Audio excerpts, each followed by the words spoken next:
How was that? You're making us look good. I like that. Hey, what's up? It's your boy, professional. 24. Yeah. Hey, it's your boy, 24/7 here with Baron Norman Tag, and the fellas will be joining us shortly. But like to say what's up to everybody. Hopefully everyone's doing well. I see we have quite a few people here in the chat. Like to tell everyone thank you. I've already seen like 10 people already, and then it's some good shit. I appreciate y'all for coming to support us. Like to say what's up to my boy Lord Thoth. How's it going, my brother? Hopefully everything's good with you. My boy Fenrir, the Ice Wolf, my man. I haven't seen you in a minute. It's great to talk to you, man. Hopefully everything's going good with you, man. Thank you for being here. Rajesh Taylor, that's my brother right there. Appreciate you. Thank you for being here. Erwan Avalon, how's it going, girl? Hopefully everything's good with you and you're doing well. And shit, yeah, we got some things planned, so you guys will be hearing about that pretty soon. My boy Sit Room, what's up? How's it going, man? Hopefully everything's good with you. Man, so many great people here. My brother Low Spec Linux Laptop, what's up? What's good? Man, great to have you here too, man. Hopefully you guys enjoyed the little intro, something that me and your boy Stone Loki from Loki's Born as a Mischief put together. So hopefully you guys enjoy it, man. And I know it's something a little different, but shit, it's a good way to start off the show, so it's all good. Rough Girl, what's going on, girl? Hopefully everything's good with you. Yeah, I have an unboxing to do with for Rough Girl, so you guys look forward. You guys should be expecting that within the next week or so. So that's going to be pretty awesome. Let me see who else we got here in the house. Fet for Hire is out there. What's up, boy? What's good, man? Yeah, Fet for Hire. Shit. Hey, how's it going, man? What's up, Zax? What's going on, man? Boy, I tell you, and the one and only Pat S. Appreciate you, my brother, for being here and supporting your boy and looking out for me, man. Oh shit, we got a packed house. Yeah, it's great to have y'all here. Yeah, it's been yeah, look at this, man. Shit, great to have y'all here. Thank y'all. Yep, an unboxing. Yep. Courtesy of Rough Girl. So appreciate you, girl. She's awesome. So I appreciate her. I'm thankful that she looked out for your boy. I'm gonna explain it all when I do the unboxing. So, but within the next week, you guys should be looking forward to that. It'll be coming. And yeah, shit, it's Sunday night. We're all here. Man, it's been an interesting day. Normally I'd be on camera, but today I said fuck it, I'm not gonna be on camera. I'm just in one of those moods, so I'm gonna be off camera. You guys can see my my ugly mug, with the little Christmas tree behind it. It's Christmas, so just the season. And fine, you're gonna be that way. I'm gonna be that way too. There. How's shit. That? Oh nah. It's there you go, man. Shit. Actually, I'm looking through the chat. Everybody's saying what's up to each other, but I'm looking at Low Spec Linux Laptop, and he said I got a bot on my stream today. Hit the big time. Yeah, I've been looking at some live streams in the last few days, 2 to 3 days, and what I'm noticing is they're starting to have these bots coming in, and it's crazy because I'm into the conversation. I'm looking at the actual show, and the people running, the people on the panel are sitting there. What's up, Sentient Dildo? Great to have you here, brother. Man, great to have you here. Thank you, man. And I'm sitting here and I'm looking at the folks on the panel, talking about whatever. And then they'll say, hey, thank you to the mods. Oh, Purple Valkyrie's here too. What's going on, Purple? Wow. Yeah. People are coming on in. Yeah, well, come on in. We got good spots. We can play in good seats. Oh man, it's a blessing. Thank y'all for being here. And one thing is I'm noticing that people are saying, hey, thank you to the mods for kicking out the bots. And I'm looking like, what bots? And I've been hearing that for the last 3 days. So basically there's bots showing up in the chats, and the thing is, since I wasn't really reading the chats, I was more into what the panel was saying. I don't know what these bots are looking like, or how do we detect it? And if anybody in the chat knows anything about what I'm talking about, hey, what's up, Keely Chow? What's going on? Shit, man, we just getting the party started, brother. You know, just gonna, we're just having a good time just talking to y'all. And we're trying to figure out what's going on with this, with these bots. If anybody's heard anything or seen anything about that, can you? I mean, I see them on the bigger channels, and you can kind of tell a bot because they'll come in with something absolutely almost inflammatory, trying to rouse people up and try to, because they think we're a bunch of ists and phobes and such like that. They'll make a comment that. To try to say something, well, so and so's gay. What do you all think about that? And blah blah. Try to get somebody riled up and try to get something hate speech coming out about that. And that's what they're kind of trying to do. I think they're trying to incite the people on the panels, people in the chat, to try to say something inflammatory, so they can screenshot or record it and go, "Hey, everybody, look at these people. They are a bunch of these, blah blah blahs," which they don't get because we aren't. I mean, they'll probably try to edit something out, but it's a case that we are not that way, and that's usually what they're trying to do. They're trying to incite something up when they go in there and start putting some nonsensical BS, and sometimes even start spamming it. All of a sudden you get all these messages, boom, boom, boom, boom, boom, boom, boom. Right. So the chat can't talk in there. Wow. And it's funny because Rough Girls Review. Oh, Rough Girls Review. I like that. She said, I've heard about that too. I heard it was Susan's Minions. Wow. And then Fenrir, the Ice Wolf, says that Baron Orman Tag, is that a pipe? Badass, man. I haven't seen those in a long time. I was responding in the chat, but I've been a long time pipe smoker. I was a pipe smoker since I was probably 15 years old, 16, around that age. I was the only juvenile delinquent with a pipe. Wow. My first choice is a pipe. My next one is a cigar. I hate cigarettes. I don't even touch them. I always hated cigarettes, but pipes and cigars have always been, pipe first, and then the cigars have always been my true love when it comes around to having a vice. Yeah, he was saying tobacco. Right. Yeah, he was like, I miss how comic book scientists always had one. Mm-hmm. Oh shit, yeah. Yeah, that's fucking awesome. You know what? I love cigars too, man. I never told anybody. I guess the first time I've ever said anything about that. I haven't had a cigar. Fuck, man. And matter of fact, I have one downstairs waiting on me if I ever decide to mess with it. When I take up Mexican Iron Man's invite and go down and visit him, I'm going to make sure I bring a lot of cigars because he likes cigars too. Can you imagine seeing the both of us out there puffing away on our cigars? Yeah, that'd be awesome. You should. You should. Make sure y'all send me a couple, man. Damn. And Finner, about that intelligence, symbol of intelligence and knowledge, I do a good job fooling people with this. That's why I have it. It's artificial intelligence. Man, Lord Thoth says bots are posting bad adult crap or virus bait links. Wow. Mm-hmm. And Purple Valkyrie was saying that man, where did I just saw that. Fuck, I'm over here I'm pressing the wrong shits. Bye, Rough Girl. If you still here, bye, Rough. Hope you feel better. Oh, she left? Yeah, she said she's leaving. Yeah, she's got a bad migraine, I guess.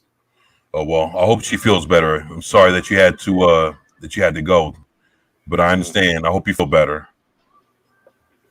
And she said, Low Spec Linux Slaptop says these look kind of normal with a small comment, but doesn't look like a link, but is to who knows pronouns, virus, or both.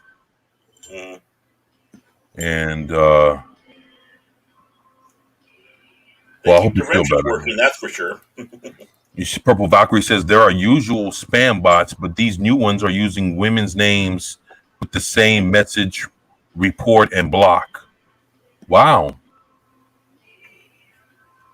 Real cigars, dude. Yeah, Lord Thoth, real cigars, man. Not Yep. not cut open like one of those Philly blunts cigars. You know what I'm saying? Rolled up with some of that good green shit. You know what I'm saying?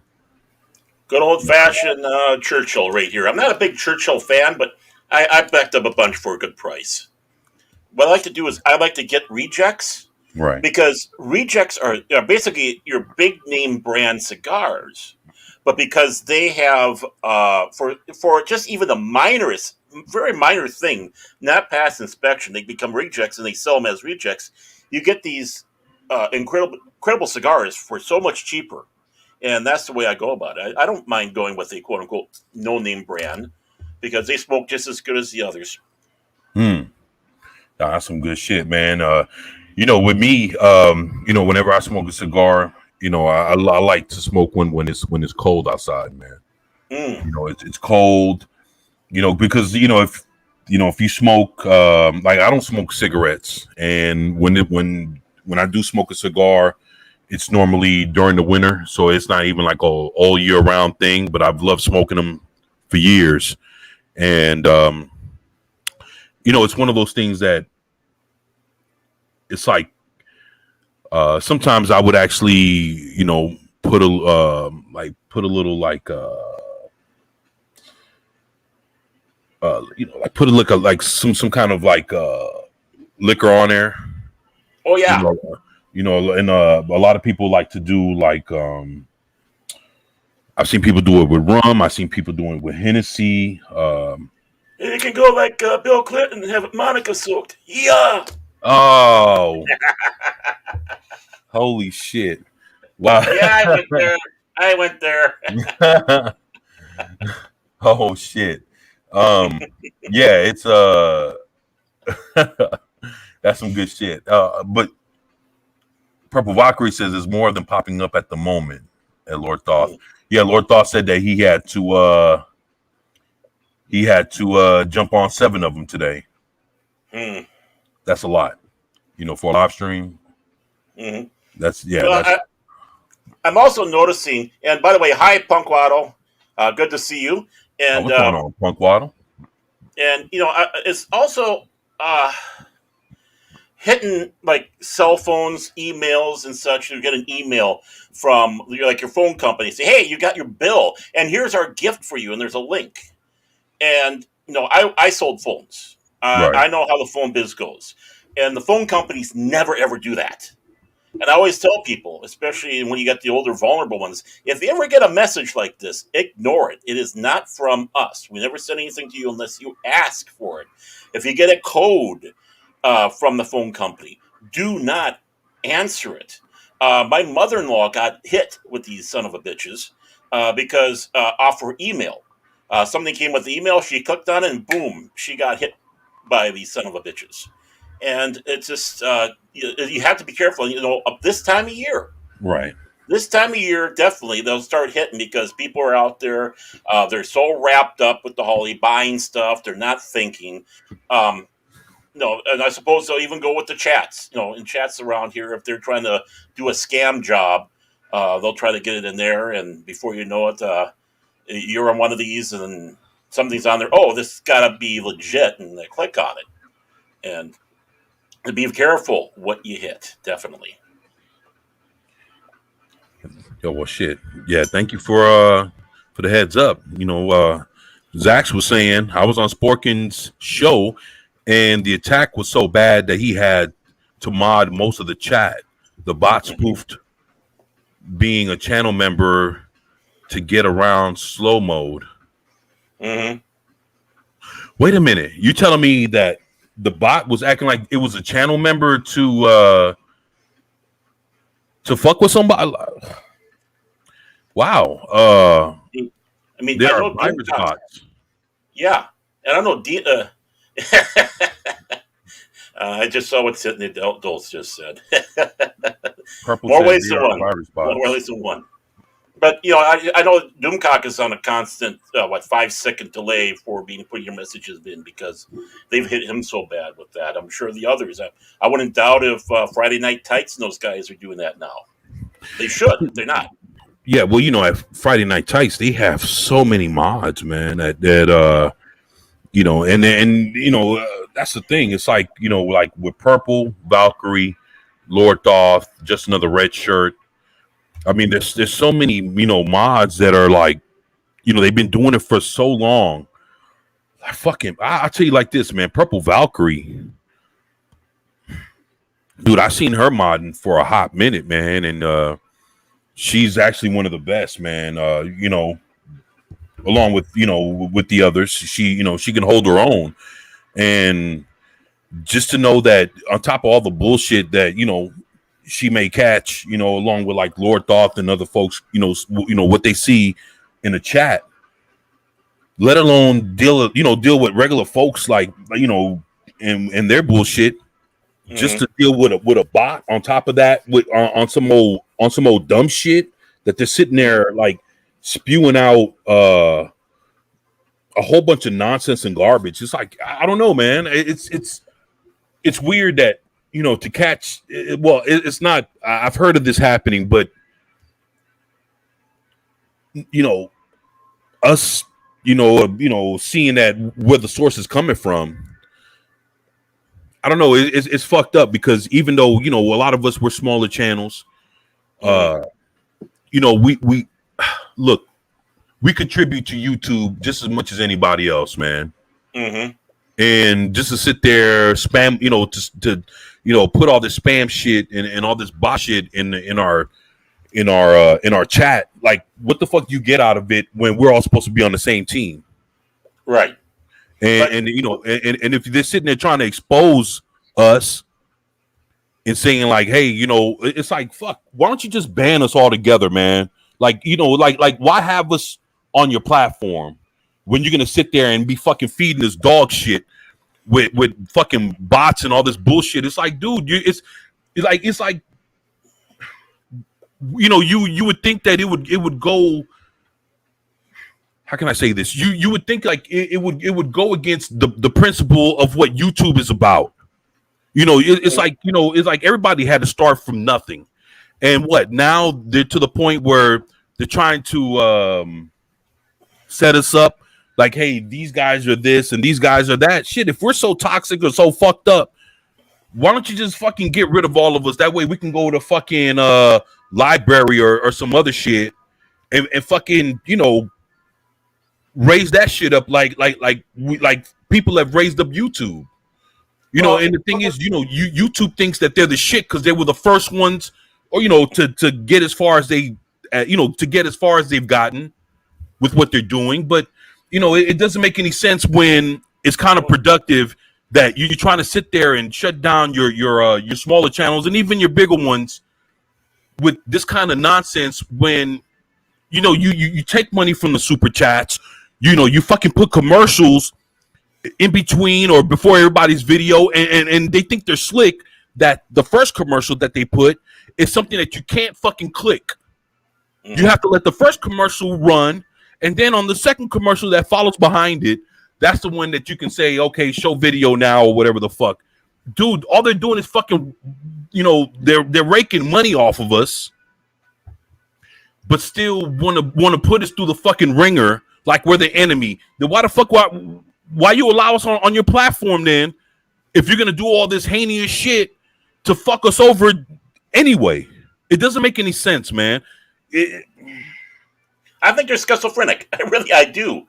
It's it's like the meme where you have the guy and they have the two buttons to choose from, and it's like do I keep them? Whatever, and it's YouTube. It's like I don't think they really know. I think they're seeing the handwriting on the wall. In fact, Steven Seagal said it just right. I think was it last week or whatever when he was on, or the other week when he was on. Yeah. He says they're scared. They know they're losing. And that's why they're pushing hard.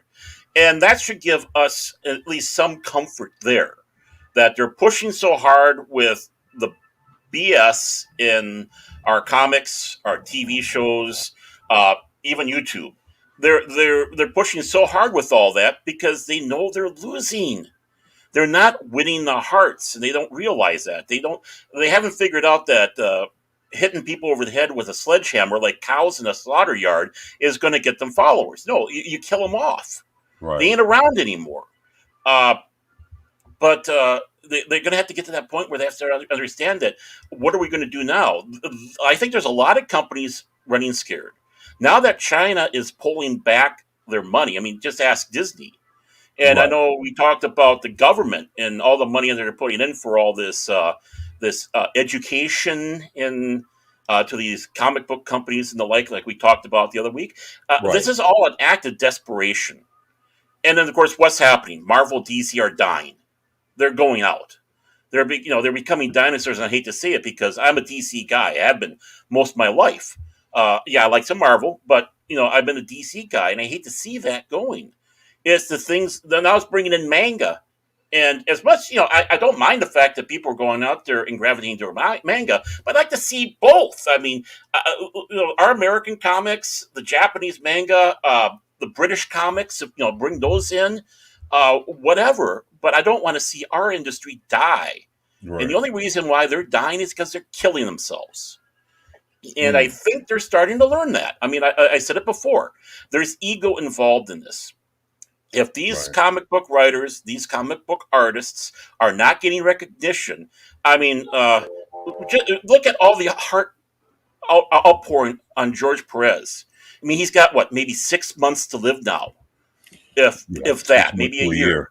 Right. Yeah, and look at all that outpouring from everybody because of the great contributions that he gave us. And people are still talking about the greats out there.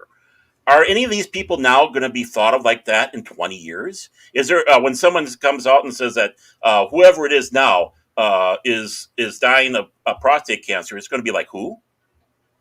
The ego's going to be in there. If people aren't getting recognized, they're going to get mad. And they want to get out there, especially the ones that aren't woke. Just like the actors and actresses that aren't woke. I mean, they're not being recognized on the street. That's going to be a weapon in the arsenal that we have. If we're ignoring them, these people have those egos that are being crushed, and they're going to start yelling at their agents. The agents are going to start yelling at the companies. The people at the companies are going to get yelled at by their investors. Like, what's going on? And even with all this influx of money from the government, and when China was doing it, if China decides to bring it back, they're still going to have this outpouring. Why am I even involved in this? No one cares. I am not their hero. I'm not their god and goddesses. I'm not their idol. And that's, I think, going to be the big weapon. So YouTube has got to wake up. I mean, we're small time. We're starting out. We could end up being a big monster hit in the next year. You never know. Just like somebody else out there might be the next big hit. I think we've talked about it. People like Doomcock and Gary and Friday Night Tights and all those other people, as wonderful and as we admire them all, eventually they're going to decide either they don't want to do it no more, they're burned out, they have other areas they want to go to. So those holes will be filled up. I read the fact that we're alongside them, that they don't go. Right. And but it's inevitable. I mean, everything comes to an end, and there's going to be those that's going to come in and pick it up. Who's going to be that one? Yeah, I mean, I spoke about that too. Like if one of them were to stop or or to go down, who's going to be left to pick up the flag and keep running? Right. And I'm sitting here and looking through the chat. Arwen Avalon said Fat Steven got hit with 24 bots this weekend. It was nuts. Wow, 24. Yeah. Fuck. Which is is a great number, but fuck, speaking, it's your boy, but I'm just saying, to get hit with that many bots, that's not cool. Salty Texas C, how's it going?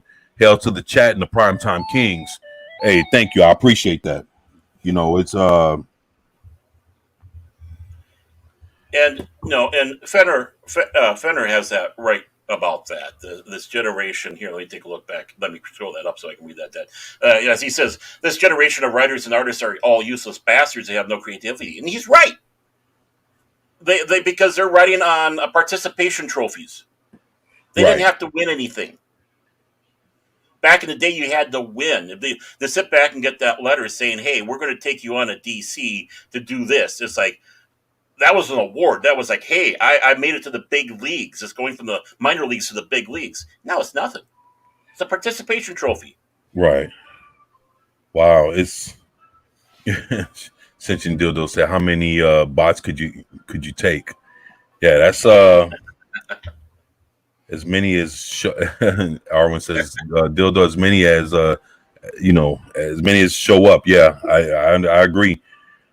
It's it's one of those things that it's kind of like the comic book industry when you have people that sit there and buy your comic, but then all you want to do is basically shovel them shit for content. YouTube's the same way. We're sitting here, we're doing our best. We're trying to participate in the system that's set before us. And when you have a company that's counterproductive, that want to sit there and set you up for failure when they should be setting you up for success because they don't know if they don't know what's going to happen in the next 6 months to a year. And as everybody's trying to build themselves up, why would you sit there and spam people's live streams with bullshit and basically try to set them up for failure when they're coming to your platform to succeed, and you're doing everything to work against it. What do people get out of that? And that's the thing that I don't understand. And I see that, yeah, there's a game being played, but the thing is, we're smart people. As long as we stay together and we look out for one another, and we push each other up when one of us are down, then that it's like, look, right now, all bullshit aside, I'm in this to fight. I'm looking at this. This is a big fucking war here. It's not a battle. This is a war. And me speaking up and me speaking out on all the bullshit that's going on within pop culture, shit that YouTube does, things to hold us down, things to suppress us, and everything else. The one thing that's important is that we stick together, because there are going to be times that we're up and there are going to be times that we're down. But as long as we're together, we can persevere and we can get through this shit. And like me, when I get my information, I know that there's, how can I say this? I rely more on the content that I hear from my fellow creators. I believe like us. Like, we do our homework, we sit there and we read through shit.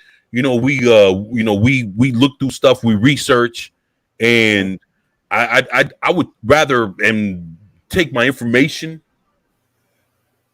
from from Doomcock and Friday Night Tights and a bunch of other people in the fandom. I'd rather take my information from them than anybody in the mainstream. Right. And as it goes, and you said it right, because they'll say something, and I don't take anything on face value. Someone says something like, "Oh, this is interesting. Let's look into this." And the thing is they've said something. They're making you think, and that's the important thing. It's like, and if I say something, it's like, don't believe me.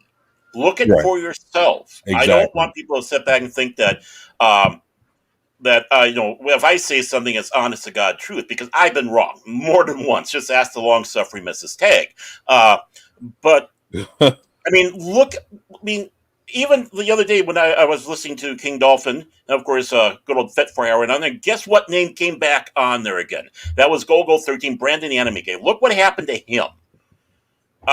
It's like, why? What reason did you take him off? Right. And zap them like that, and it's like, okay, then that means the sword of Damocles is over all of us. And also, just want to let you know, Fenner had a question for you there. I don't know if you saw that, 24. Yeah, actually, I was just I was just looking through. He just sent me. So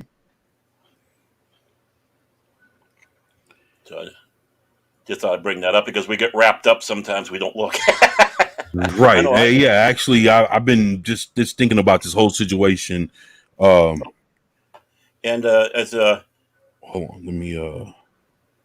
No, you can keep going. I'm. Okay, I'm just seeing that Spock the Rock Johnson is in our private chat. But I mean, honest to Pete, I there we go. Fucking time. I've been trying to get involved with the fucking Enterprises. Back the fuck up. Can you smell what my Vulcan is cooking? So what were you guys on? You guys seem like you got to stand up for what's going on, and you guys are talking about Brandon and his channel getting wiped out for misleading practices and scams, and his whole animation stuff got wiped the hell out. But that man's coming back. He's doing his channel again. He's not giving the hell up. None of us give the hell up. If we gave up, we'd have more fucking Tom King comics coming out of our wazoo right fucking now. You don't give up. Oh, yeah. And Wheel of Time? Fuck Wheel of Time. Wheel of crap. Sorry. Well, yeah, I mean, that was kind of one of the subjects I wanted to bring up because we're just talking about a little bit before we came on there, 24 night, about HBO Max and all their little blunders that they've been doing. Well, look at San I was here earlier, but I had to dip because it was an important conversation. But if you're not sub to 24, sub to 24, man. This voicing is blow that shit up. You got to have that in your life every day. And then some. I appreciate that, man. It is Steven, bro. Don't worry. I'm not actually the Rock. No, I'm not. I know. Come on, man. Well, I thought. That's Fast Steven? I didn't know that. Well, he didn't know what. I knew. He knew who it was. He was like, yo, Spock the Rock Johnson's on. Like, what's this? Oh, I knew who it was, but it's like, I love the name. Is that better? No, you're good, man. I like the Spock one. You look more handsome that way. Oh, fuck you, man. What the hell? But no, I'll say this right now. This year and last year has been crappy. Look, crappy comics. Look at Cowboy Bebop. It got failed because it was inspired by the far left crap. Like, and the actors still went after people, blaming the fans. Like, nah. If you want to keep your jobs, you use an adaptation to make an adaptation. You're not. I'm gonna take these guys' names, dress them up really freaking badly, get every race I can do it. Hopefully, they can speak Mandarin, and then slap a title on it. Nobody wants that crap. Escapism is for one goddamn reason: to forget an hour of your life and have something fresh rebuild in your mind. Because if we're getting politics outside and then it's inside, where the hell do we get to have a break? Isn't that the point of a vacation with escapism? A vacation of the mind? Well, yeah, you need to have that escapism. I mean, if we're constantly escaping, it's a bad thing. It's just like we're constantly in the quote-unquote real world all the time. It's a bad thing. We need to have our play. We need to have our entertainment. Yeah. But the thing is you have people like Martin Sheen, who even way back in the 80s was sitting back saying that he believes television and movies is for education. Of course, when you have somebody like that saying education, you can start hearing the goose steps and the gulags opening up and various other stuff like that, because if we don't follow their education, look what happens. Yeah, but their idea of education is not actually education, it's propaganda. It's propagation. It's pretty much propaganda and education mixed together. Like we look at CRT TVs, because I'm using CRT TVs as a reference to something else, and the way they're trying. We used to, like the way we have a lot of parents, whether in the chat, we have a lot of people who have nieces, nephews, whatever, right? Right. The whole ideology of school was you were sent off to learn to prepare yourself for the real world. 90% of it didn't matter, but you were prepared and you were trusting the school system, the teachers, everyone, the instructors, to teach your kid, not manipulate the way they think. Mm-hmm. And we're at a point now where even parents are getting sick of this stuff because it's no longer education. It's think the way we do, not think for yourself. And I think if there's one good thing that's coming out of this whole business that we've had in the last almost 2 years now, has the parents have been actually paying attention to what's been happening with the kids, because so many kids had to come home, be on the computers at home, and of course the parents will be going around, and all of a sudden they walk by going, "What the hell is that crap?" And then they start noticing more and more. It's like, you're not teaching reading, writing, and arithmetic. You're teaching BDSM, LBG sandwiches. And yeah, and it's you know what I miss the most out of all the crap that's going on, the way everything's changes. I missed going to a comic book shop and picking up a comic and seeing a cover that grabs my eyes, opening that plastic for the first time, and carefully just going through the pages, going, "Oh, I'm gonna read you later." Now it's like, yeah, it's like now that I see that cover, it's like you're not even worth my time to wipe my ass. No. The last original comic I bought was 2 years ago. Actually, I bought two of them. One was the 108 issue Legends Star Wars, where they brought the quote unquote the original Marvel run to an end, and it was well done. And the other one was a Star Trek Next Generation comic that was written by Peter David. I saw Peter David on there. It's like, oh, this is good. Oh, this is about Picard and being on the Stargazer and meeting Beverly Howard for the first time. It was a good story. But, other than that, I haven't seen anything even remotely grab my interest when I go into the comic book store. King Spawn, I will give the benefit of the doubt to. Independent creators do not count in this conversation because each one has their own forte and they are doing what they can. But yeah, I agree with you on that. We used to do this on Comic Book Roundtable. Remember, we used to go through the new This Week in Comics, and we're seeing shit with like there would be more variant covers than pages in a book, and you're thinking, why? And and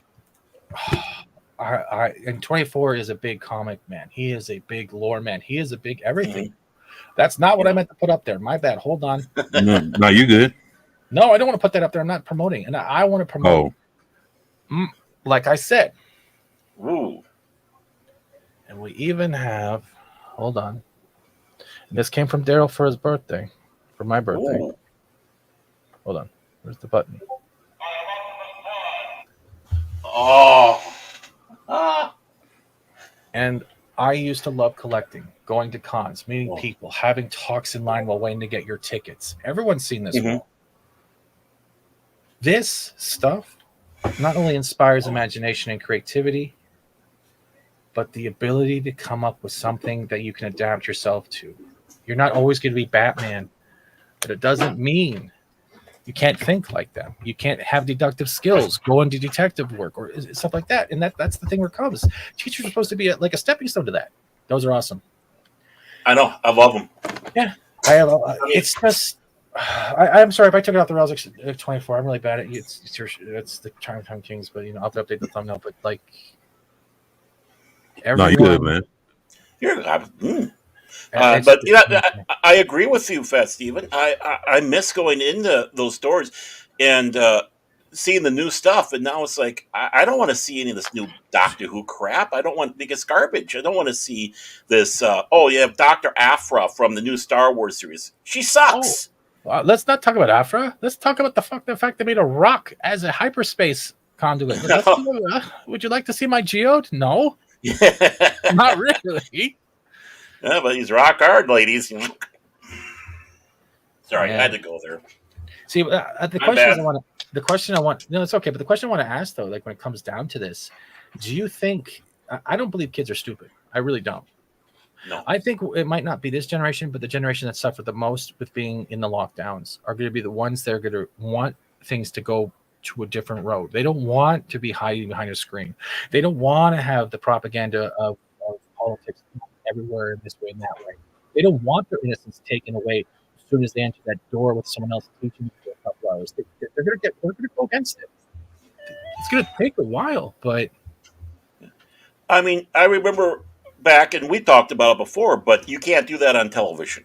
And what was so great about that TV show was the slime. Besides the slime. They brought slime to Nickelodeon, but of course, obviously, they're ripping off of Laugh-In and Monty Python for actually should be their inspiration.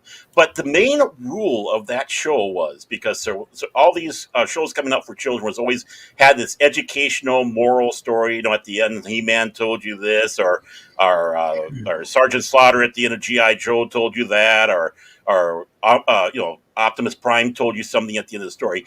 Their big thing was, we're going to make a show that has nothing in there. It's just plain all stupidity, all escapism. There is no lesson. And that show took off. And we need a little bit more of that, I think, for the kids. We don't need to have these shows where, hey, let's put this message in here and all that. The big message for you can't do that on TV was, hey, let's have fun. An hour of your life, let's just escape everything. You just got out of school. The last thing you need is more stuff crammed into your head. That's why you also can't say "I don't know" or you got slimed. Yep. Or they did the stupid puns where they came out of the lockers, and you're like, all the kids that actually have flashbacks of being stuck in lockers as nerds. They're like, I'm never doing that skit. Mm-hmm. And that was straight out of that Laughing. If you remember Laughing when they always opened up. I remember Laughing. That was Rowan and Martin Laughing. Yep. Yeah. Mm-hmm. Oh, man. And of course, they did a great job with, like you said, Fast Steven. It's like now it's the nerds that popping out of the lockers because they got shoved in there. I was too big to be shoved into a locker, thank God. But you're right. The kids aren't dumb, and the big thing is a lot of us old farts like me and all that. We're trying to show our kids the good stuff. I agree with the old fart. Yeah. Pull my finger. No. How about you pull my foot out of your ass?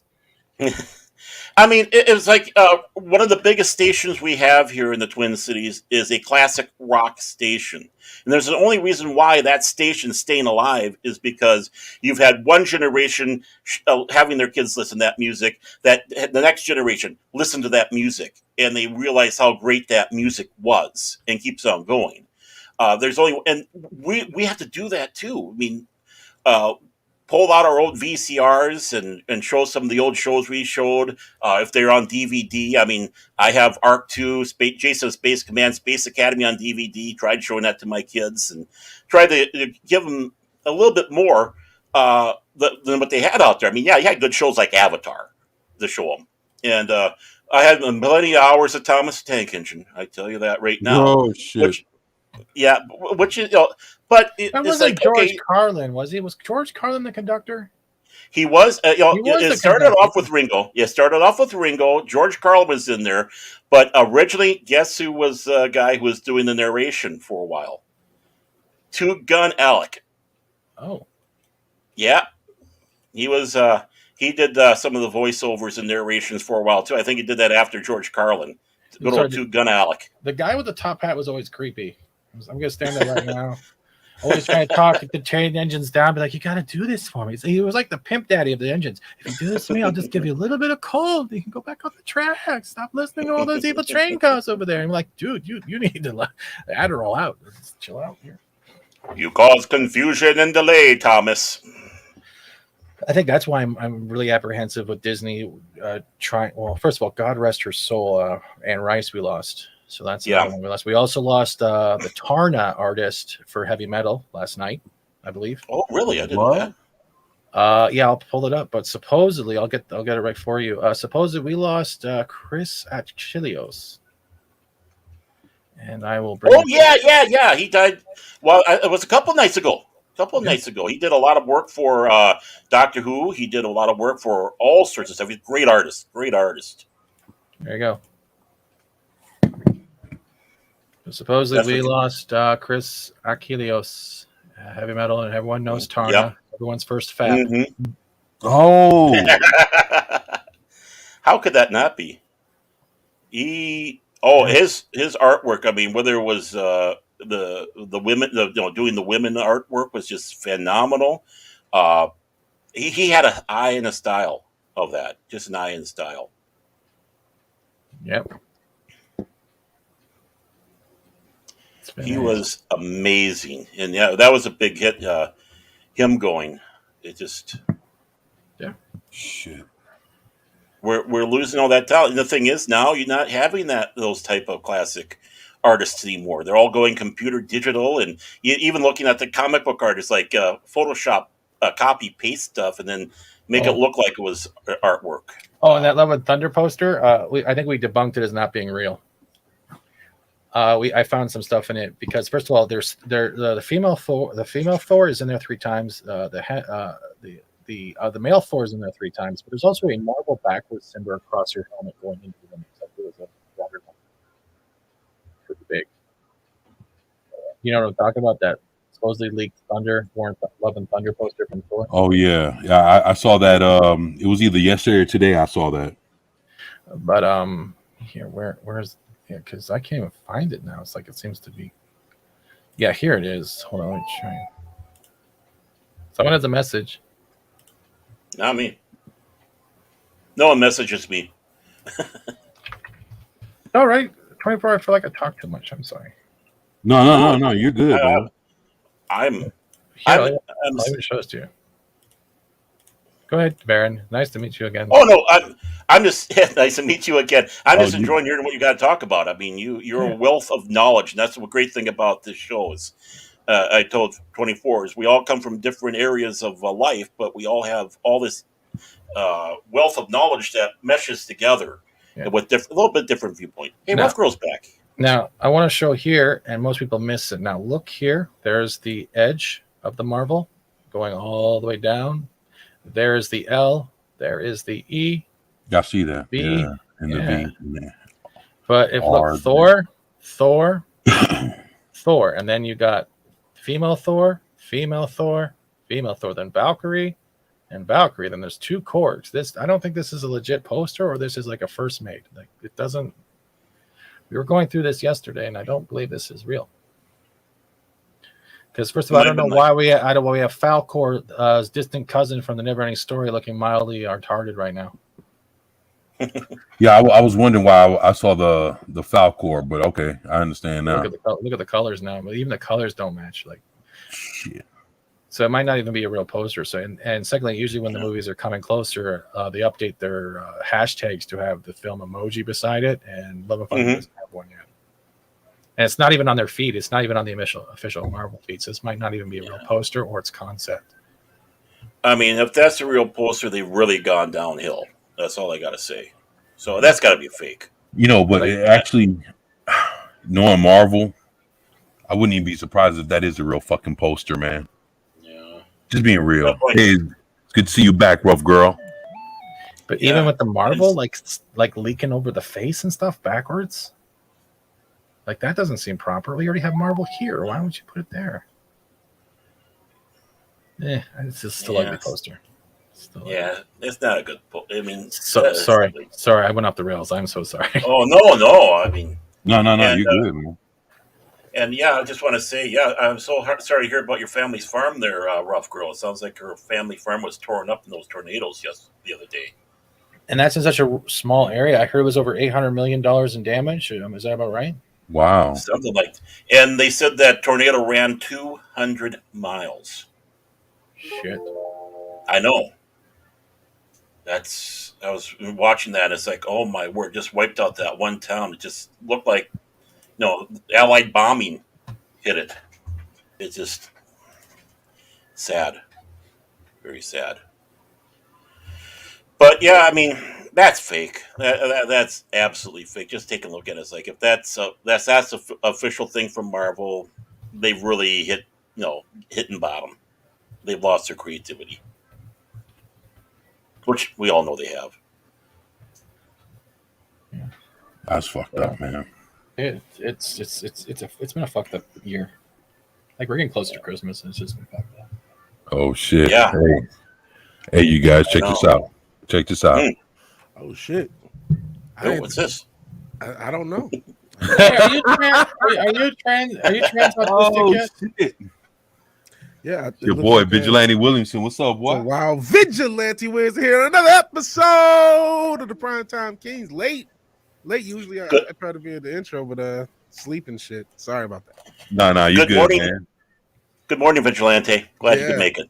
Well, the problem is I have a crazy body clock because of my schedule, and so I'm like, I'm jacked up. I'm really jacked up. But all 4 Primetime Kings is here, so I feel excited. Yeah, man. Quite a few people in the crowded chat. room. So I'm like, oh man. Oh, come on. I dropped by your show yesterday and gave that lovely flag, and you were just having a blast with that. That flag was wild. That was wild. I saw like 20 people in here earlier. Yeah. That's pretty cool. Sorry, 14 of them were my weight. But that trans autistic flag that threw us off for a loop. Did you guys hear about that? Oh no. Yeah, I heard about that. So there's when you hear the term trans autistic, what do you think?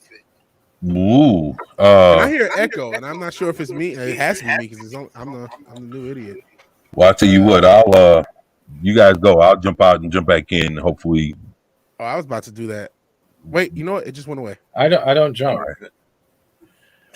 I roll. Yeah, man. I'm not the most explosive guy myself. So yeah, it looks like the echo went away. So, if you were wrong, whatever you thought, it's not a trans person who's also autistic. No, that would be way too simple. It is a person who is not autistic, but feels as if they are, and identifies as autistic. That's off the page. That palpable silence you hear is your brain just saying, "What?" I'm fucking trying to I'm condensing the definition, but that's basically punk. What?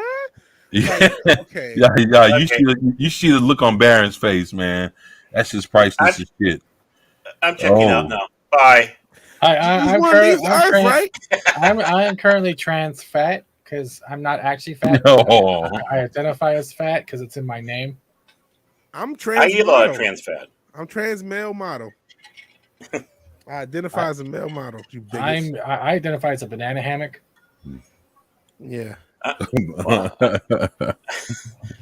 Shit. I'm a model. I'm the before. I'm the before picture. Jesus Christ. There you go. Yeah, Bruce Lombardo's trans financial. Good. Wait, is anyone overseas? Because that means you're transatlantic. There you go. Or trans-Pacific. Can't forget the other side there. I'm so sorry. Don't be a bigot. But man, that trans autism, that threw me for a loop. I have a family member who's autistic, and I know if I told that to her, she'd go through the loop. I mean, you should see how she reacts to The Good Doctor, that one show where it's supposed to be that autistic boy being the doctor, kind of like the autistic.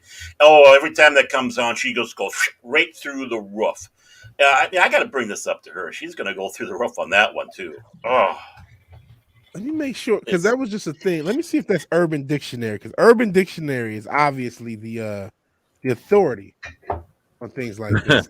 The Sentient Dildo said a lot of minority representation on the stream. Gotta ask, whoa, you white people in the chat are getting nervous. I've been told you're all white supremacists. Oh boy. That's true. Notice that those guys Christmas cards and white crayons. Oh, they're on the other side of the track. You notice that the white right here, they're on the other side of the track. So he's the one who segregated. I didn't even notice that. Yeah, it is. Didn't have. Oh shit! The Sentient Dildo is fucking awesome. He's funny as shit. You didn't even see it, Vigilante. I'm kind of disappointed in you. Yeah. After I said that, you didn't say the magic word. Oh yeah, you're trying to pull bigot. I think that's bigoted to expect me to say bigot. You bigot. Such bigotry. I'm offended that you're using a light white gray tone in your avatar. I don't think you should be appropriating white tone avaculture at all. Oh boy, well, it's gray, so it's not. I know. There's gray people out there somewhere. Oh shit! I got gray there. Depends if you listen to what conspiracy theories. Maybe grays are the ones causing all this trouble that we complain about. Who knows? Oh, it's the lizard people. Come on, Vigilante. It's the lizard people. It might be the lizard people. Since your dildo gives me shit for the my Illuminati takes. I actually do not believe in the lizard people and the grays. That's something that's that's too much for me. All right. I figured out what the Marvel sign is. Thank you, Purple. It's actually the reflection of the poster in the poster. So that's what I'm seeing. I'm seeing a backwards Marvel sign reflecting in the glass. So that is supposedly the legit poster. So Marvel, fire that person and get someone who can actually make a poster, because you have the main characters in there 6 times in a single poster. Which poster are we talking about? Love and Blunder. Oh yeah, the new Love and Thunder poster that came out like a day or two ago. Yeah, I didn't even see it. Oh shit! Hey, well, Steve will Yeah, I'll bring it back up because that's why I was up. saying the reflection. So it's actually a reflection. Just give me a second to get the. Okay. Love in the Time of Thunder. No, it's well, I heard that movie's gonna be woke as fuck, man. What the one Valkyrie's lesbian and Natalie Portman's gonna be? I don't know. So the picture that was taken, I think what we're seeing here is actually the reflection. Right. Hold on, I'll go in here. See here how we have the reflection, and that's why we're seeing the marble in the glass. So it's actually the glass. So technically, this is supposed to be the real poster. But as we can see, are bigger now. So we got Thor up here, Thor right here, and Thor right there. Then we have Jane Foster, and in Jane Foster's head. And then we have Korg and Korg. And then we have Valkyrie and Valkyrie. So they're showing multiple all the same persons. So you're literally telling me there's only 3 characters we have to worry about. That and Falcor's our retarded cousin from the Neverending Story. And Rudolph, the red-nosed reindeer here with this corkscrew antlers. And I don't know what's going on here anymore. But this blue and red gold, what is this? At least he's not fat and he has his hair back. So I'm taking. I gotta take the victories. I don't want listen. I'm not trying to find. I don't want to identify with Thor's body type. Thor should have a superior body type and look like a fucking superhuman. He shouldn't look like me. I don't want to be represented by Thor. That's not how it works, or should work. This is gonna be a disaster, and I knew that. But when you look at it, it's like, oh no. And it's so ironic to me. Natalie Portman, who the OGs remember, she wanted to leave after the first Thor. If I'm the first or the second one. Yeah, because the second one was where she was. Okay. Yeah, because that was actually the Dark World, Thor: The Dark World. Yeah, that was it. Was that one? After that, she was gone. So. And I heard there was issues with her filming that one too. This one's better. Yes, it is better. Yeah, you like that one? There we go. Better one, right? That's my adaptation. So and it's like I was looking at articles that were posted about her getting swole for the role, and they had that CG pic they put out there. Remember when she looked buff? That fake pic they put out. Oh my god! Yeah, that's I don't know, man. And I heard that you see, and even when you have Taika Waititi say, "Hey, look, I shouldn't have been allowed to even make this movie." How fucked do you think this movie is going to be when he says that? In his defense, we're screwed. Like basically in his terminology of how they basically gave him the okay to do some real foul shit. I don't know, man. I mean, I'm pulling out an old game book here of Traveler. Look at that. That would make a better movie poster right there. Boom. I can't wait for the Batman, though. Yeah, it's going to be terrible. Oh, God. But I hope it's not. I'm hoping for the best with the Batman. But in Taika Waititi's defense, he was way more focused on fucking the thoughts on set than actually directing. So you can't actually blame him for what we see because I'm sure he didn't really pay attention. But they're wanting to make Batman into a psycho. Well, they tried that with the Nolan films. He was kind of off there. The Batman is gonna, as a lifelong Batman fan, I want it to work. Well, me too. I'm hoping I'm trying to. I've described it. I know this is a sports ball reference as like a NFL team that has a shitty quarterback but has everything else in place because it looks like it has a good action team.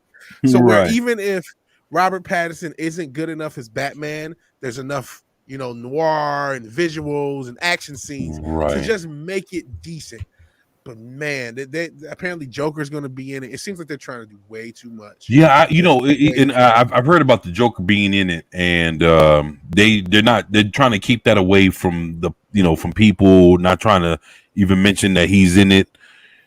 Oh, I don't know, man. It's fucked up. I mean, for me, I guess the '89 film is a definitive one for me. But I have to say one thing: that short film that you had on your talking about on the other day on your channel, there 24. Oh, you talking about the Batman Punisher? 1986. Yeah. Yeah, 1986. Right. I saw that video, but I didn't actually see the film. Oh yeah. As a matter of fact, I had it in the description. You could have went to the description Okay. and just watched it. It was like maybe 11 minutes long. I'm gonna check it out afterwards then. And you're absolutely right. I'm not going to give anything away on it, but you're absolutely right. When it got to where you really wanted it to happen, it ended. It's like, you mothers, you better come up with a follow through. It's funny. In case anybody hasn't heard, there's a fan film called 1986, and it's where the Punisher and Batman meet up, and they're both chasing the same person. And what happens is they both get into it towards the end. Now, how can I explain this? Don't spoil anything. No. I'm not going to spoil anything. The deal with this movie or this fan film, it's 11 minutes. They cut off look. I'll tell you like this. They turned off the comment section. I see that. Yeah. And the thing is they were bombarded, like basically Twitter and Reddit fucking tore their ass up, and they were saying, well, this is the most out of shape Batman. They were fucking basically they were bombing on the Batman character. Now, if you know anything about the film, it's actually Batman's based off of Frank Miller's The Dark Knight Returns. Yeah, that came out in 1986. And not to give anything away about the actual film, but there's a part in it where Joker says, "Hey, old man," blah blah blah, which refers to him as being he's not regular Batman, he's old man Batman. Right. Yeah. So for him to be an out of shape motherfucker, it's the Dark Knight Returns Batman. That's he hasn't been Batman in so many years, he's out of shape and shit. But when people looked at it, they didn't understand it.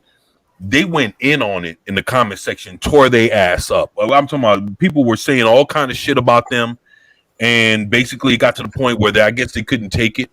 I wouldn't have gave a fuck. I just would have let the comments I would up. have let the comments up too. Yeah, but they couldn't take it, and they ended up turning off the comments. Yeah, I see That's that. a shame. And that's the reference of 1986. Dark Knight Returns came out in 86. Right. So yes, they but should a have lot just of people explained that in the comments. They could have explained that in the description and just went about their day instead of leaving the comments, taking the comments out. Well, the thing is, if I did a video on it and explained, they put it in the article about which Batman that we're supposed to be looking at. But if that's not explained to the people that hasn't read the article and they're just clicking in on a Batman Punisher 1986 fan film, they don't know which Batman that they're looking at. So when they're looking at Batman, they're calling him fat ass and he's the most out of shape Batman I've ever seen in a fan film. That shit got fucking bombarded, man, and the people tore that shit up. Like I say, between Twitter and Reddit, they laid into the motherfuckers to where they had to turn off the comments, and that's kind of fucked up. It is. And like I said, when you hear the Joker talking, in that he talking to Batman, he calls him an old man. Hey, old man. Joker doesn't call young, or present day Batman old man unless he's dealing with old man Batman. It's the writing again. They had good writing, but the mind-numb idiots were not listening.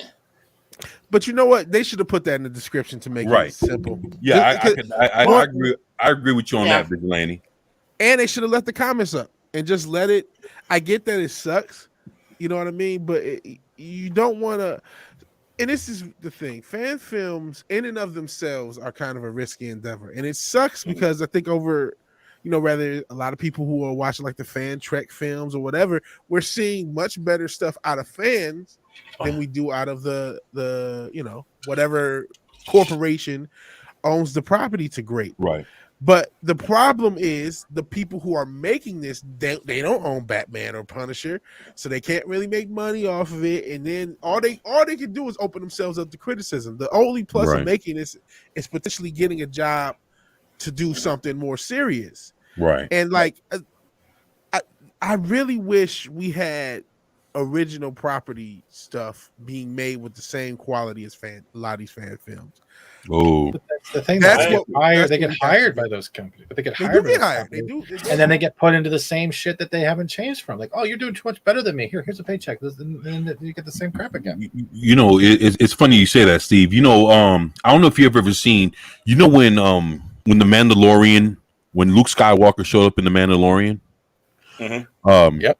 There was a person on YouTube that was able to do the deep fake better than what they did on the you know, Star Wars hired this motherfucker, this YouTuber, that was able to deep fake better than Star Wars Disney was able to do it, and they hired him on to be their deep fake guy for the next go around. I did hear that. And I heard part of the reason that theirs looked so shitty is they were using like their own technology, like they didn't. And you guys can correct me if I'm wrong on that, because again, I'm a fat idiot on here. Well, no, you're partially right on that one, but they're also pressed for time. They're trying to rush that out. True. Like in the 20, that was done like in almost a 24 hours. Yeah, that's another thing. It was a short window because they wanted to keep it hidden, supposedly from KK as well, but they wanted to keep it hidden as possible. You mean no? The ISR on? Nah, she don't deserve that much credit. She's She's Stephanie McMahon at best. I thought she was Sir from the Kodan Armada. Old Stephanie. You know what? I think Fat Steven Seagal has it right. That's Zer. The Kodan Armada. Yes, last Starfighter, ladies and gentlemen. Last Starfighter. Yeah, since you did, I agree. Our reality has been deep faked. Yeah. Oh shit! I think the first time we all watched the Matrix movie, we all got sucked into some of the limbo at this point. Who knows? Maybe we're in the Matrix now. I hope so. At least if I wake up, I'll realize I'm already in hell. Sheesh, yeah. Oh shit! But you know, the thing is that's the thing though. The fans are bringing out stuff a lot better because they have a love for them. Like I said, the best Judge Dredd movie is the Judge Mincy fan film that was out there.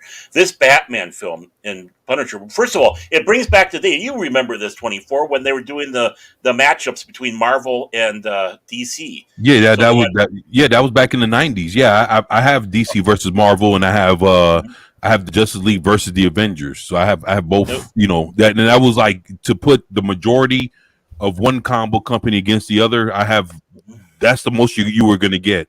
You know, of course they had their one-offs where he has like Superman versus Spider-Man, Batman versus the Hulk. Like Batman versus the Hulk. That was an actual that comic book was big as fuck. And so was the Spider-Man versus Superman, Superman versus Spider-Man. But when you saw DC versus Marvel, and the Justice League versus the Avengers, that's George Perez right there, man. Yeah. Shit, them things are awesome. Talk about man who knows both universes like you can't believe, and of course gave us so many iconic images from the DC. I mean, Superman holding Wonder Woman. No. It was Superman holding Thor's hammer, and he had Captain America's shield. Oh, okay, no, I'm talking about the Crisis of Infinite Earths. Oh yeah, that was all DC right there. Yeah. Right. Mm-hmm. I mean, those iconic images that he had there, and of course, like you said, with that, I mean, again, going back to people who have talent, and can think of something, which we don't have, and that's why the fan films are doing so well. Well, it's not just talent; it's also interest in making something good. Like a lot of these people are just, even if they are interested in making something good, the ones that are get beaten down by the system. The other ones are just happy to make their statement. Or whatever other woke platitude they get, or just happy to get a paycheck. There's not enough people who actually like, you know what? We're working on XYZ property, whether it's Batman, whether it's Thor, and we're going to make the best fucking movie that we possibly can. They're not doing that because they're either beaten into submission or already, let's make sure we show as much whamming and that fucking. You guys remember that? What was it? Don't we have enough whamming? It's my Pornhub. More whamming, you bigots. You remember that? What was it? Lucasfilm storyboard where it was like dinosaurs. Oh, wow. That's for the High Republic. But that's how High they Republic. That's how these those are the creative minds in the rooms making shit up. They're thinking, oh, let's put diversity and stupid set pieces, and let's just fool the people into liking and giving us money. And here you have a property by the name of Star Wars, and they're going no conflicts. Yes. It's funny that you say that. I noticed that Star Trek is trying to be like Star Wars. Mm-hmm. And then it's like you have James Bond trying to be more like the Bourne Identity. And it's like, and then you have Lord of the Rings trying to be more like Game of Thrones. It's like, fuck, man. It's like it's like you have all these properties trying to be something else other than what they need to be for themselves, right. Which is, what they are. And so you have all these older properties trying to be like newer properties, and people just were like, fuck, man, let Star Wars be Star Wars. Let Star Trek be Star Trek. I don't know, man. I was thinking about that shit earlier, and I was like, dude, that's so fucked up. It's like it's like certain IPs are trying to be other things that they're not. I have something. Well, JJ. Okay. Sure. What's that? I brought you a Christmas card. There you go. Yeah, I saw that. I'm. There it is. Yep. Feelings, nothing more than feelings. The actual ending, you did that with Rise of Wolfwalker. You killed it. Yeah. Mm-hmm. Yeah. I'm lucky they put Force in there. The Force, isn't that also Force fiction? Yeah, the Force is at the bottom. Notice that authenticity, or authentically lived in. I'm sorry, and surprises and diversity are more important than the actual ending. Relatable characters, isn't that with diversity? Wouldn't you put that together? Well, because they know it's unrelatable diversity. We're not all trans autistic women of color, so it's not going to work. Holy shit! What did you just say, Miss Lane? Oh my goodness! I've never heard. My of head that almost shit. imploded off that one. Yeah. Oh shit! Why is representation, diversity in Star Wars wishes also in fiction? Why is diversity considered fiction? That's the thing I've always talked about, that each universe has its own thing. And I've said, JJ's the one that's ruined it for Star Wars and Star Trek, because, of course, he made Star Trek into Star Wars with those god-awful Star Trek films. Lens flare. And lens flare, right?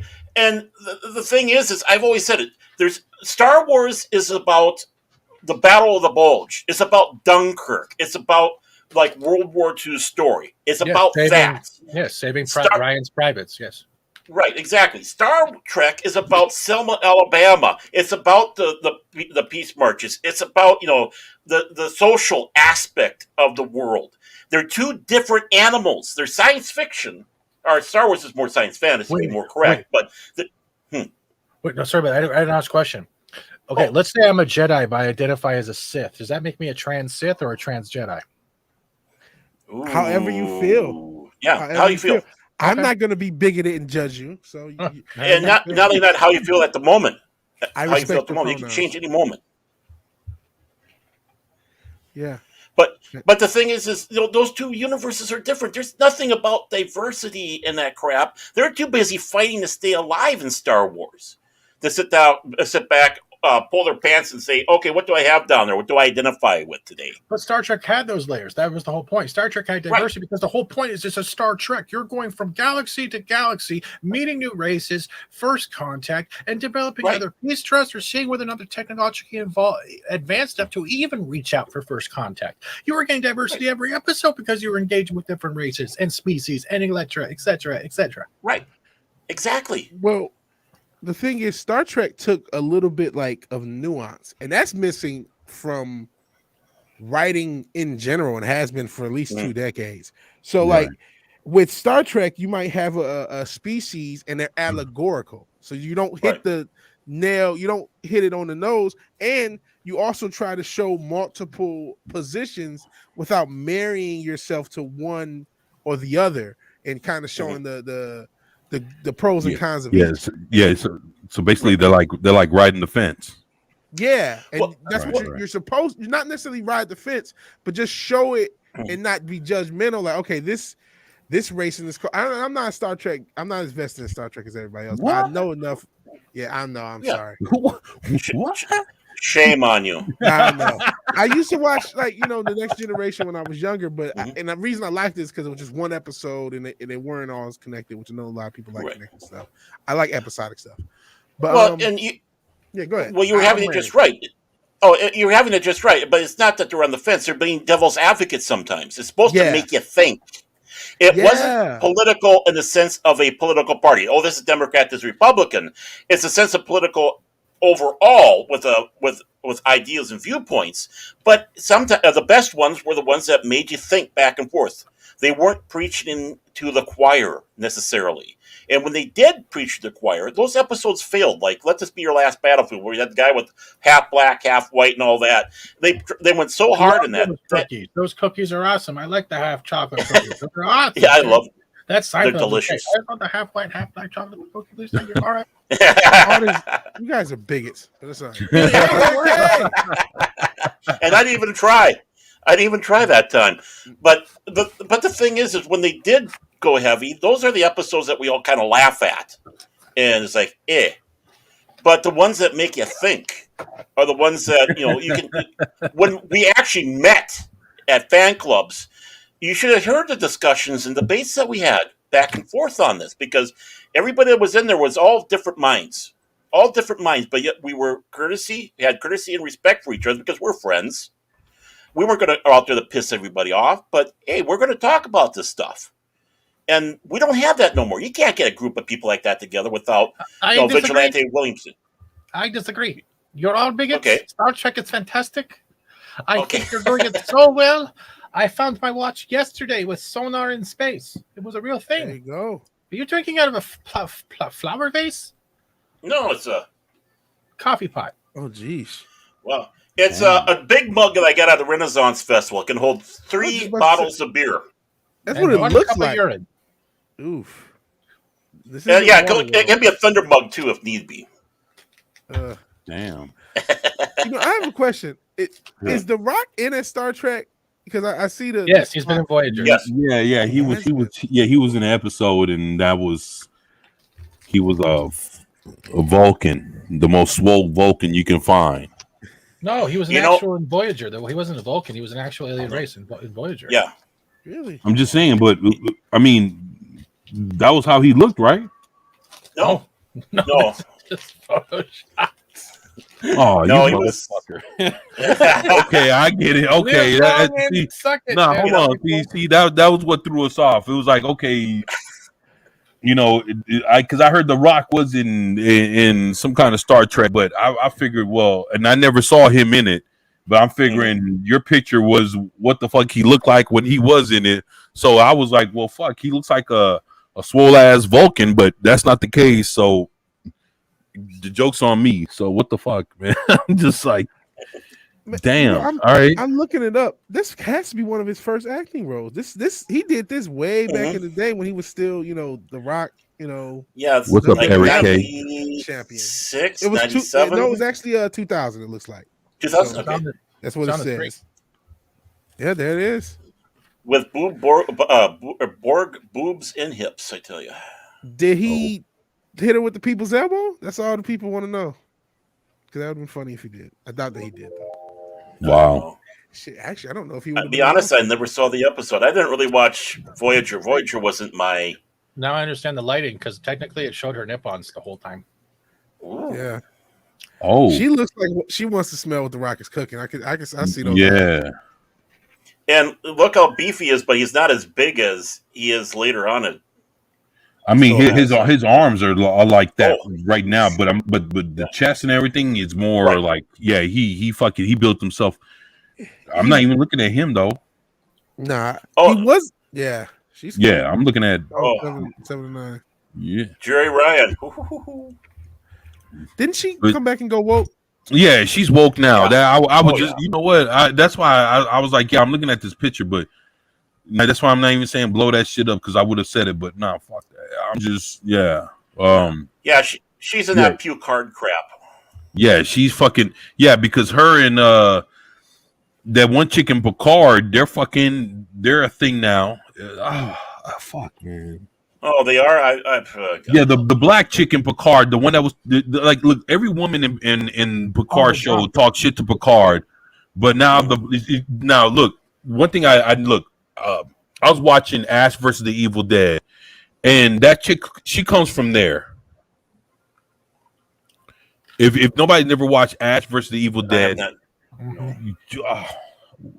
don't even know what you're doing with your life. But look, if you guys check out Ash versus the Evil Dead, if you're a fan of the Evil Dead, and the black chick that's with 7 of 9 in the Picard show, before she started doing that shit with Picard, she was a part of Ash versus the Evil Dead. Okay. She was like in season 2 or season 3 because it only went to 3 seasons, and it ended. Come to find out, she was one of Ash's girlfriends. Wow. Okay, and I'm looking at this picture, and the thing is, it looks like after Ash versus Evil Dead, she became a cast member at Picard, and I'm not sure who the black. I can't remember what her name is or whatever, but she has the same hairdo. And like I said, it's she left one role to go to another, and just to see her a part of Picard and her hooking up with Jerry Ryan, it's like fuck. Like what the fuck is? I don't know, man. There's just some really weird shit, man. And I gotta interject quickly. You've had Vigilante's face covered up with Bruce Lombardo's now for about 10 minutes. I think it's an improvement. I'm not. You know what? You're such a bigot. I'm not gonna say bigot. It's got Lombardo. Oh shit! Oh, another white guy. Oh fuck! We outnumber him. No. Hey, what's up, Eric? Hey, good to see you, my brother. I was like, why is Bruce the lovely Sherry? Hey, what's going on? Mark D with a C. What's going on? Eric K. Mark D with a C. The lovely Sherry. Bruce Lombardo. What's going on? Shit. That's a good name for a Star Trek ship. The USS Racist. Ooh. That's because they go fast, right? No, that's because no sirens in space. Holy well, the next show is going to be called Star Trek SJW. I mean, they just gotta be honest now. Star Trek. They compliment about their hair, and the other episode, the other series, Picard gets yelled at a white man for 45 minutes. Make him apologize. I'm sorry. I'm sorry. I'm sorry. I'm so sorry. I'm sorry. Soap. I am so sorry. I engaged number 1. Oh. Oh my. And I look in the sky, there's a big pizza pie in my anus. Oh. What? Oh. What the? I'm soft. I can get away with it. I sing shit. We're going to a weird area here. I just don't get it. It's jokes, guys. It's jokes. I know. I'm loving it. I'm loving it. I know. This is the best laugh I've had in a long time. I needed you guys. I really needed you guys. Let's all take a moment for that French guy, Juicy. Oh. Oh. I had to go back to Chappelle just for a little bit. Juicy Smollett. No, I don't have Netflix, so I have not seen that special. That's one of the reasons. Yeah, you gotta take that shit out, man. And actually, Netflix just signed them up for some more shit. Good. Oh yeah, they're all pissed. The blue-haired land whales are all upset about that at Netflix. They're threatening to leave, and it's like people are going, "Go!" Holy shit! Arwen Avalon says, "Oh my gosh, LOL." And Fenrir the Ice Wolf says, "I'm a proud racist. I don't like them blacks. Just ask Vigilante in 24." Attention Dildo says, "Weird area, so my stomping ground." There you go. Just for you. We want to make it feel like home for you, Cynthia. Oh, you know it. You know it. It really sucks being the only white guy on this panel. No. What? I'm sorry. I don't include bigots. I'm sorry.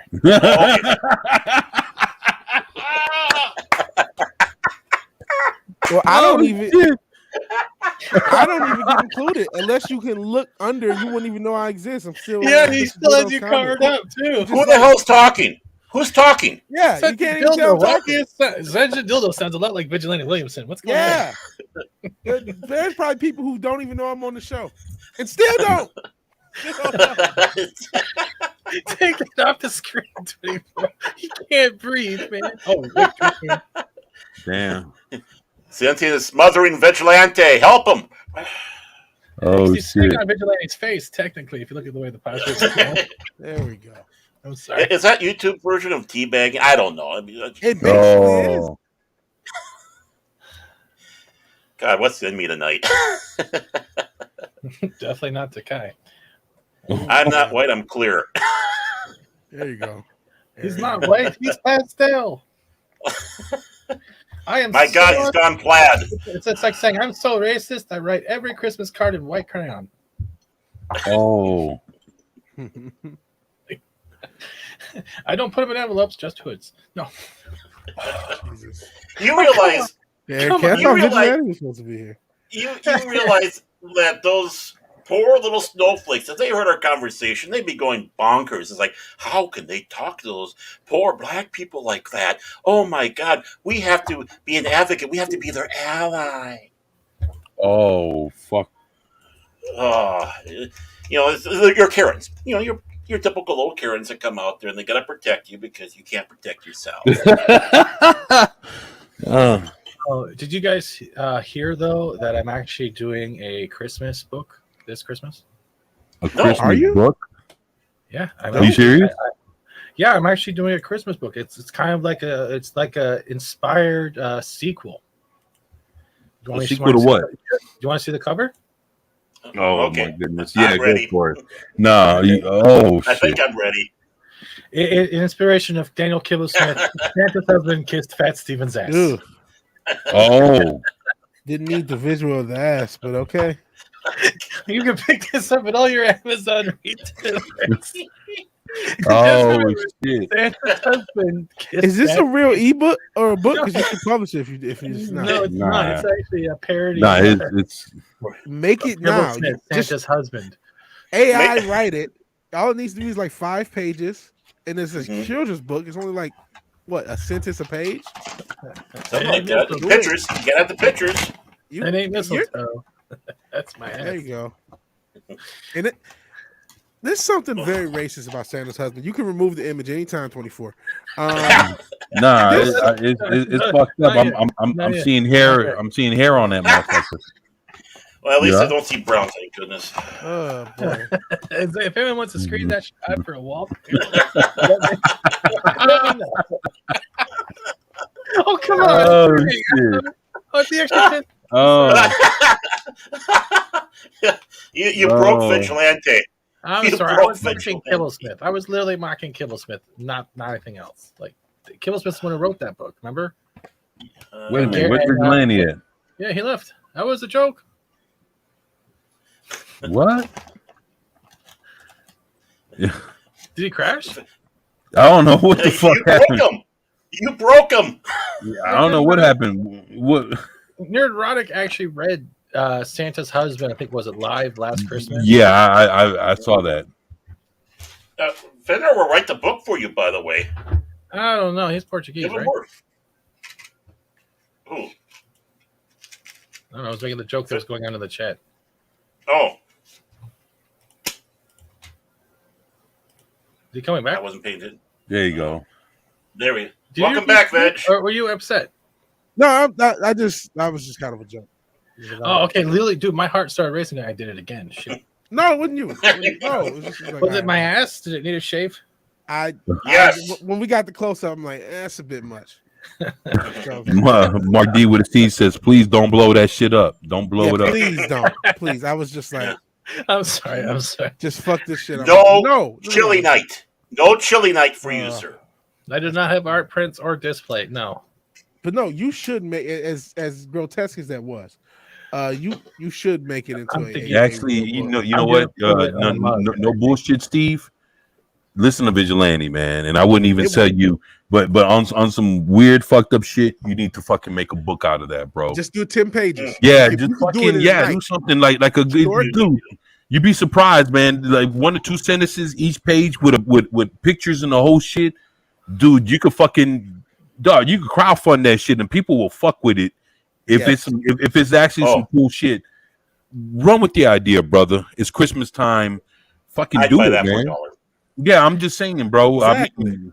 And we support you. And I'm just saying, man, while you sitting there making a joke out of it, you can actually turn that shit into something real, man. And you got people behind you that'll fucking, that'll support it, man. So so actually something that you thought was a joke, people would actually fuck with it, and people telling you, hey, man, go for it, man. And it's not a bad idea. It's like 20 years ago when they came out with the politically incorrect bedtime stories. They ran with that joke for a while. You should run with it. I would have to change how Santa husband looked just so I wouldn't get under copy. Well, has it changed just enough? I don't know. I mean, there's ways to get around it, and comic book artists that'll fuck with it, man. So I mean, to do it wouldn't be impossible, dude. Go for it, man. I'll put that on Twitter there and ask for an artist to redo it. So fuck yeah. And again, artists that would do it for you, man. So yeah, why not, man? We support your transition to Austic American. Fuck off, Sanchez Dildo.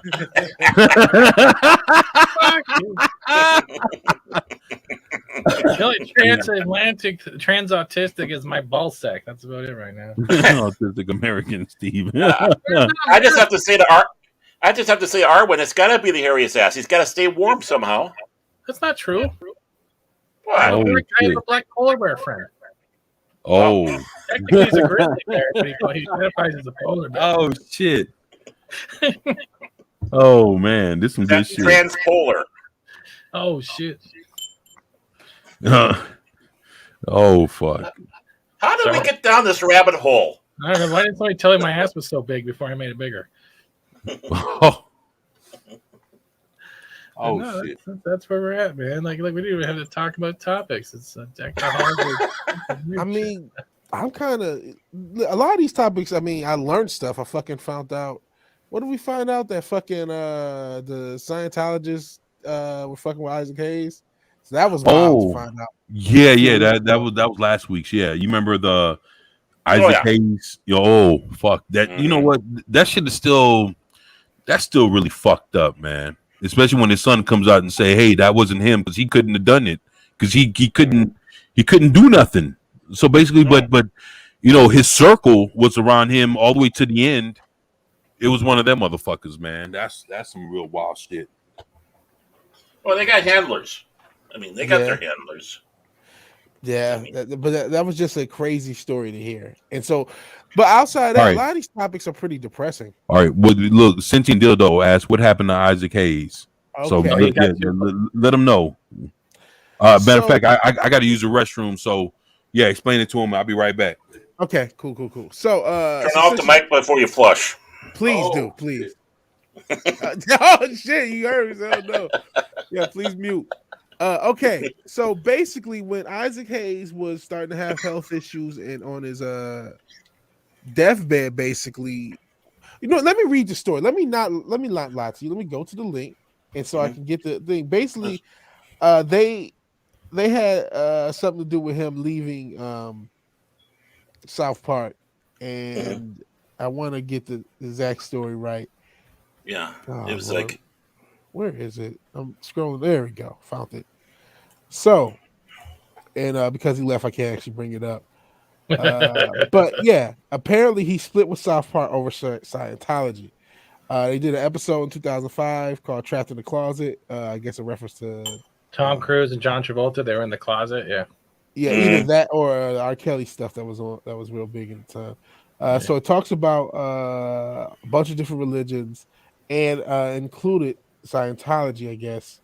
And so it looks like he left. It says there's a place in the world for satire, but when satire ends, it's this weird statement. And so he left, and then that's when they did the thing where he got killed, and it was some crazy thing.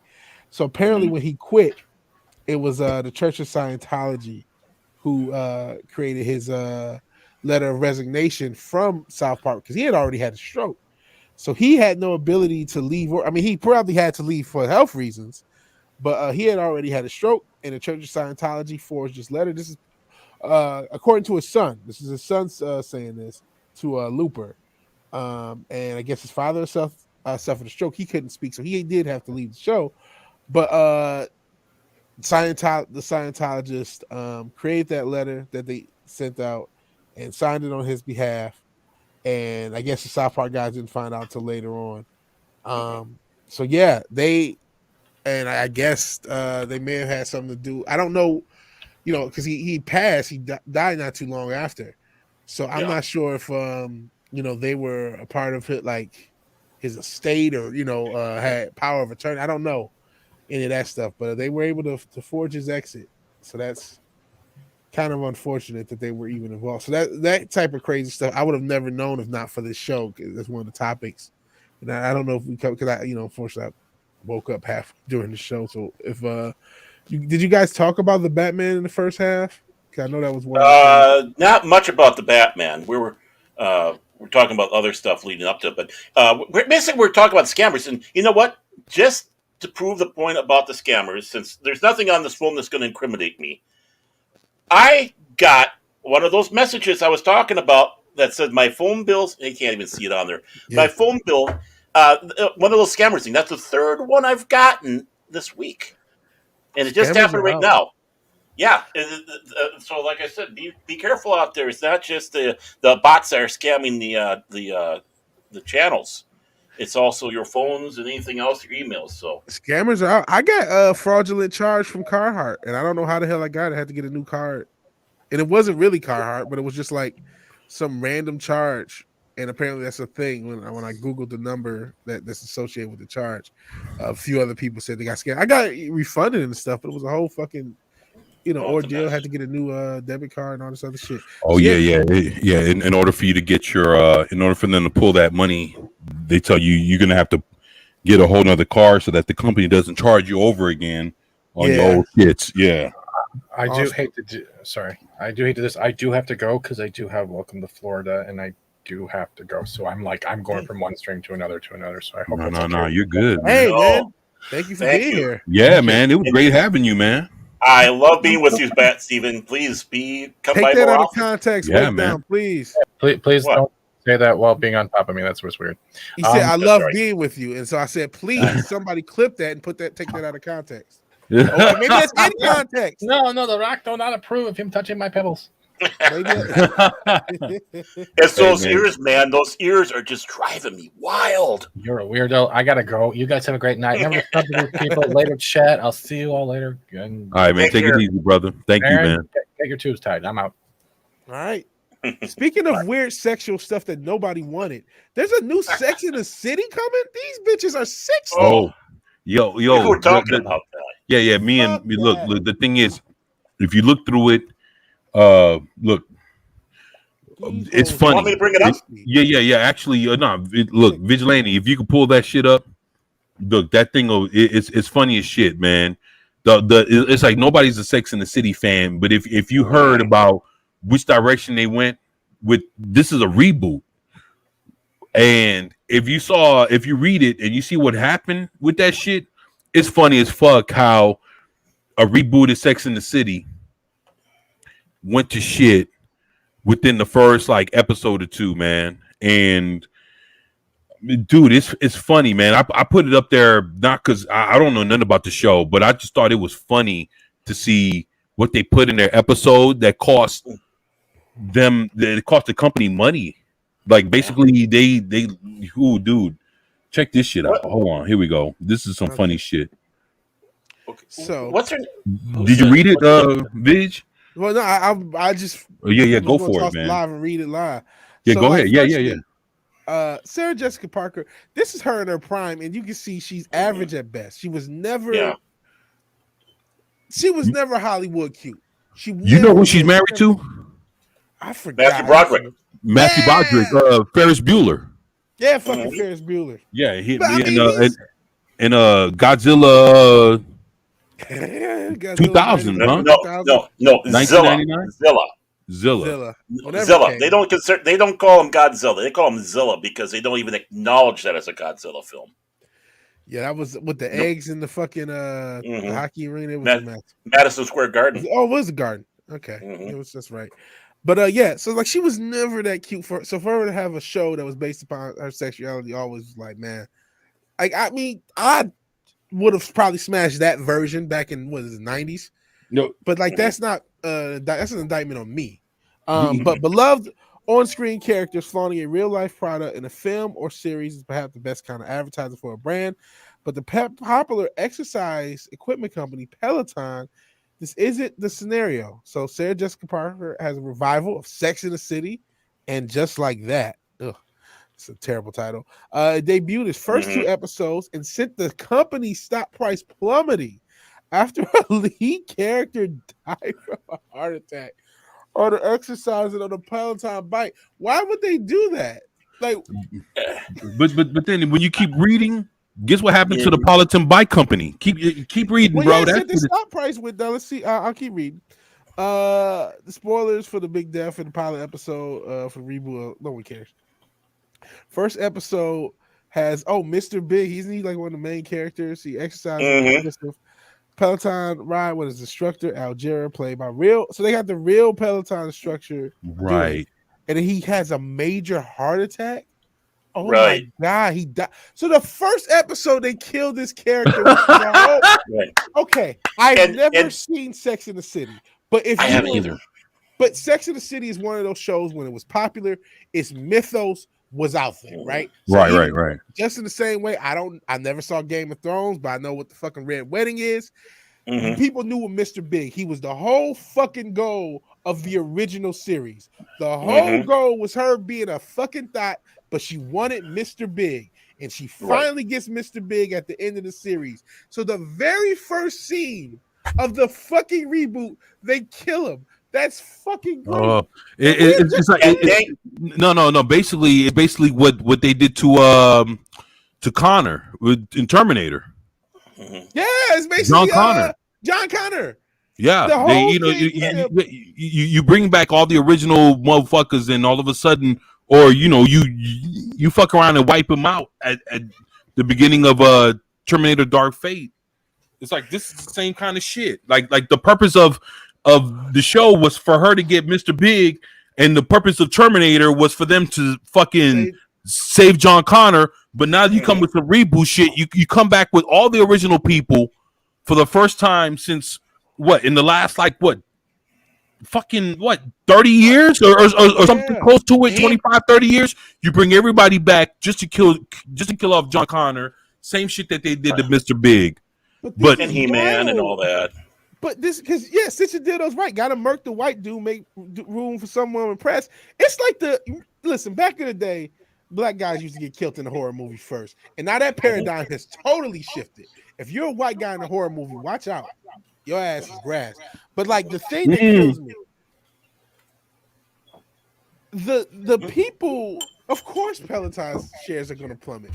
Like the people who are going to watch this series are so invested in these characters because they watched them 30 years. Yeah. And this is they actually wokeified their own series. This is a series that was geared towards women, for women, by women. Right. And you took one of their iconic characters and you took a brand that they've associated, Peloton's kind of I can't even believe Peloton agreed to this. I can't believe this many people are that stupid. This is fucking hilarious. I gotta read. They are. This is insane. But dang you, Pat S. Though I have to say, because he stole what I was going to have. If they do not have a line in the next episode, why the long face, Carrie? It's not worth it. So he said he didn't want to do the show, but that's just still funny. And but he did it anyway. So the fact that he did it and people did you read the rest of it where it said like people online was actually having this conversation like, yo, if we fucking jump on the bike, is it possible that we can die too? I mean, shit. Because let me go a little further. It says Peloton shares obviously plummeted due to a made-up character and a fictional twist of the series starter. no matter how absurd the situation sounds, it's not absurd.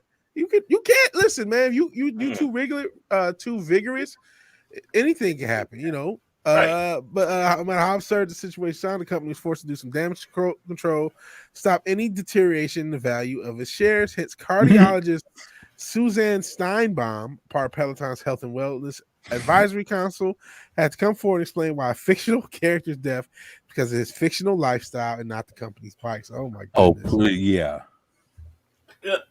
So go ahead. Oh, I'm sorry. I was just going to sit back and say, because in my previous life I had before, I had to play in the game of advertising and radio a little bit, doing commercials and stuff. And the big thing is you never, ever take your product. They never, ever want their product looking in a bad light for this reason right here. Back about 20 years ago, I don't know if you remember the story, but there was a guy who tricked out his easy chair. And it was motorized. So he was driving around with his easy chair. Yeah, I think I've seen that. Yeah. Right, and he got a DWI, and the thing got impounded. And the sheriff's office was auctioning it off, and they're auctioning it off as a lazy boy, motorized lazy boy. Well, it wasn't a lazy boy. And lazy boy went after him and said, no, quit calling it a lazy boy. Now, in this case is where you grab the lawyers and the people at the company and say, shut up, you're getting free press. People love this. You couldn't get better press than this. Because nobody got hurt. It's a unique thing. This works for you. Right. It's a story. And people are bidding like mad for that motorized chair. This, however, you're putting that product in a bad light because if someone's dying while using your product, unless it's a guillotine or a gas chamber or anything like that, it's not going to go well. And people identify so much with fictional characters. And how you have the instantaneous, out of today's headlines, tune into a Law and Order SUV and all that stuff. And I know I said it wrong, but I did it on purpose. Yeah. And they're pulling it out of today's headlines, and people look at that. Is this out of today's headlines? Is this for real? Does this happen? Yeah, that is a worry. And what I think is like, okay. These are characters. Look how old they are. I can make fun of them, but people have been watching for 30 years. Imagine if Batman died because he fucking imagine if Batman dies because his Lamborghini crashed. You're like, shit. Lamborghinis are probably kind of dangerous. The Lamborghinis most of us can't afford. People are going to buy them. But like, you would be associating a brand with like the death of a beloved character. Why would you want to do that? You know what I mean? Just naturally. And so I just think it's hilarious that they did this. This just is indicative of how much of a disaster Hollywood is. This isn't one of our franchises, right? This is one of their franchises. This is a franchise that is very gynocentric in its very nature, very women. Like the people who like this franchise, the Venn diagram of those who are woke, there's a nice sized overlap, right? Of that Venn diagram, people who like Sex and the City, people who are woke. Yes. So why would you don't need to do anything. You already have those people there. Why do you have to kill the white guy immediately and fuck up another brand? And I heard Peloton's having some issues anyway. Which I mean, who the fuck wants a $2,000 fucking exercise bike and some thought to yell at you from across the internet? I don't get it. But a lot of, I heard their brand is going through it. So yeah, they blamed he liked cigars and cocktails and all this other stuff. Which I mean, the whole point was he was rich. But shit! But I thought it was. I put it out there because I thought it was funny how they put this episode out, and on the first episode, this motherfucker dies. HBO gets hit, and then the fucking bike company fucking loses on the stock tip, and I was like, yo, like I don't follow this shit, but this is fucking hilarious, man. It is. I mean, HBO Max is batting 1,000 so far with Satanic and now this. I mean, what else are they going to do? Yeah, somehow they got their subscriber count up. They're up year over year a lot. They were at like 8 or 9 million last year. They're close to 100 now, so it worked somehow, despite their best efforts. How much is real? Wow. No, I'm serious. That's a good question to ask. These streaming numbers, there's no context for them. There's no rating system. They just say it, and you just like, yes, they're right. Okay. They give away a lot of them. Right. I know a guy. I know a guy that was in the that kind of industry not too long ago, and they needed to boost sales up for a streaming service. So what they did was, is of course that guy would be getting commissions. You get a commission off of this person has this gets this direct sale, this direct sale, this direct sale for the streaming service. You get more cha-ching. Of course, it's not. They're not biting.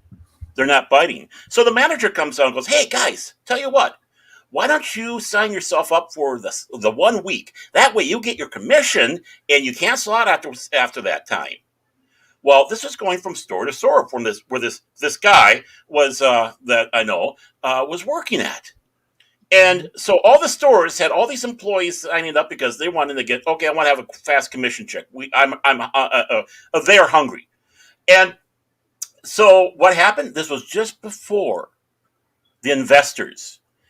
And then the guy, one of the investors noticed that all of a sudden he had this sharp take and drop off.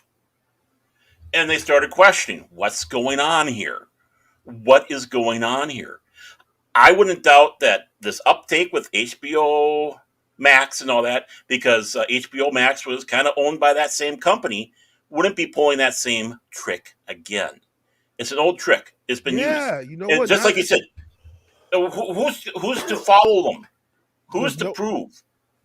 We have no, at least as of now. Maybe it's something down the pike. Maybe in 5 years we'll have an official way of proving it. But yeah, and I'm thinking because that same company, AT&T, DirecTV used to do that shit all the time. So it's very true that advertising process might still be there. But this is just somebody's tweet to kind of exemplify what I mean. It's like me trying to process that Big died the first episode in the Sex and the City reboot. Can Carrie never be happy? Went through 6 seasons and 2 films of this over the course of however many years of drama, happy endings, and now this. I'm gonna pretend this show never existed for my happiness. They literally, man, this is crazy. They waited 17 years. 17 years? What? They waited. You told me waited 17 years for this, and just like because I remember I was still married to the former long-suffering Mrs. Tag. We took a trip. Yeah. We took a trip, and take care, Fenner. Nice seeing you. And we were sitting in the hotel room, and we had HBO. It's like that came on. It's like, okay, let's see what this show is about. Everyone's talking about it. I have no more than 10 minutes. It's like, okay, let's go somewhere else. Hey, it's the Man Show. That type of thing. The Man Show. Eric K says, does anyone remember who was in the lady who was in the Peloton commercials, who went along with that? She was an abused lady, and then she went to work for Aviation Gin, saying she left the abused husband who got her to bite. I don't remember that. I do remember when they did the Peloton commercial, and I can't. What was going? It was some controversy with the lady. Maybe it's the same thing, but it was something along the lines of like, she was all like sad and shit, and then she gets to Peloton, and like all of a sudden she's like a better person. So it was like the body positive people were upset at the commercial, but I didn't remember any abuse angle. And maybe that's a different commercial. Maybe it's the same one. I don't know, but I did not remember that. But this is Hollywood is this is a good symbol that Hollywood is incredibly incompetent. Like we knew this, but like they can't even do their shit right. This is. Well, you think that Miss Longface herself would have enough of a finger in the pulse of her own show? Face. You talking about Sarah Jessica? Sarah Jessica Parker. Yeah. What was this? South Park? They had her as a horse or a horse face, literally. Oh wow! She'd be feeding her carrots. They're trying to put antlers on her. They get shot or something. Like I can't remember. It was twisted. I love South Park. Yeah, that's a wild story. And what's Sneakerella that sent your dildo once? And remember, trailers on this channel. I don't want to. We want this channel to stay up, and we're. I know. Yeah, funky. Oh, you talking about Sneakerella? What it is? Oh my God! Let me tell you about this bullshit. So Disney comes out with I think it's a movie or some shit where it's a black kid that makes sneakers. You know, like basically like he'll take sneakers and makes designs. I know you've seen like on eBay and all this other shit. You got motherfuckers that'll sit there and get like a sneaker, but will sit there and put designs shit on the sneaker and then sell it. Doing that shit since I was a kid. Right. Well, it's basically the same concept, but they call it Sneakerella because some bullshit happens with the sneaker and it's on some most Cinderella type shit, but it's about the dude making the fucking shoe. I'm gonna keep it basically. There's the big controversy behind it is you have this fucking white chick or white dude or whatever that's sitting there and making the story, like basically making up a black story about a kid, and the motherfucker doesn't know anything about the struggle about, you know, making shoes and going through that whole shit. They probably read an article or two about motherfuckers that have sat there and took shoes and drew some shit on there and made some money off of it. But now they took the concept of it, made into their own story. They called this Sneakerella, and now Disney Plus is fucking putting it out. Man, I'm gonna be 100% honest, and I joke and I say bigots and I say racist. When I first thought like this is the most racist shit I ever come across. Not ever, because I mean I do a show with you guys, but like the idea that you create, and actually, you know, I gotta bring this back up. This tweet, and Lord knows Twitter is not the place for logic, but I gotta agree with this tweet 1,000%. It says, Disney, hey, let's be diverse and make a movie with an all-black cast. Also, Disney, let's hire white writers and a director, make the leads poor and obsessed with shoes, and call it Sneakerella. Like, you can't make this shit up. Why? Why couldn't she just be? You guys are like, this proves another theory that I've had. I've had two theories. I have one that the reason they go for wokeness is they're incompetent. We just proved that because they can't even write their own stories. And my second theory is that the heart of all this ally shit and the heart of all this woke shit is a disdain for whatever group they are claiming to represent.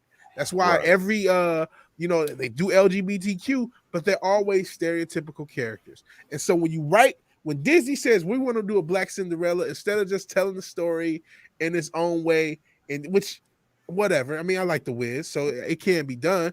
Instead of trying to create, or even that Carmen hip opera, which I know that was cheesy and of the early 2000s, but I liked it.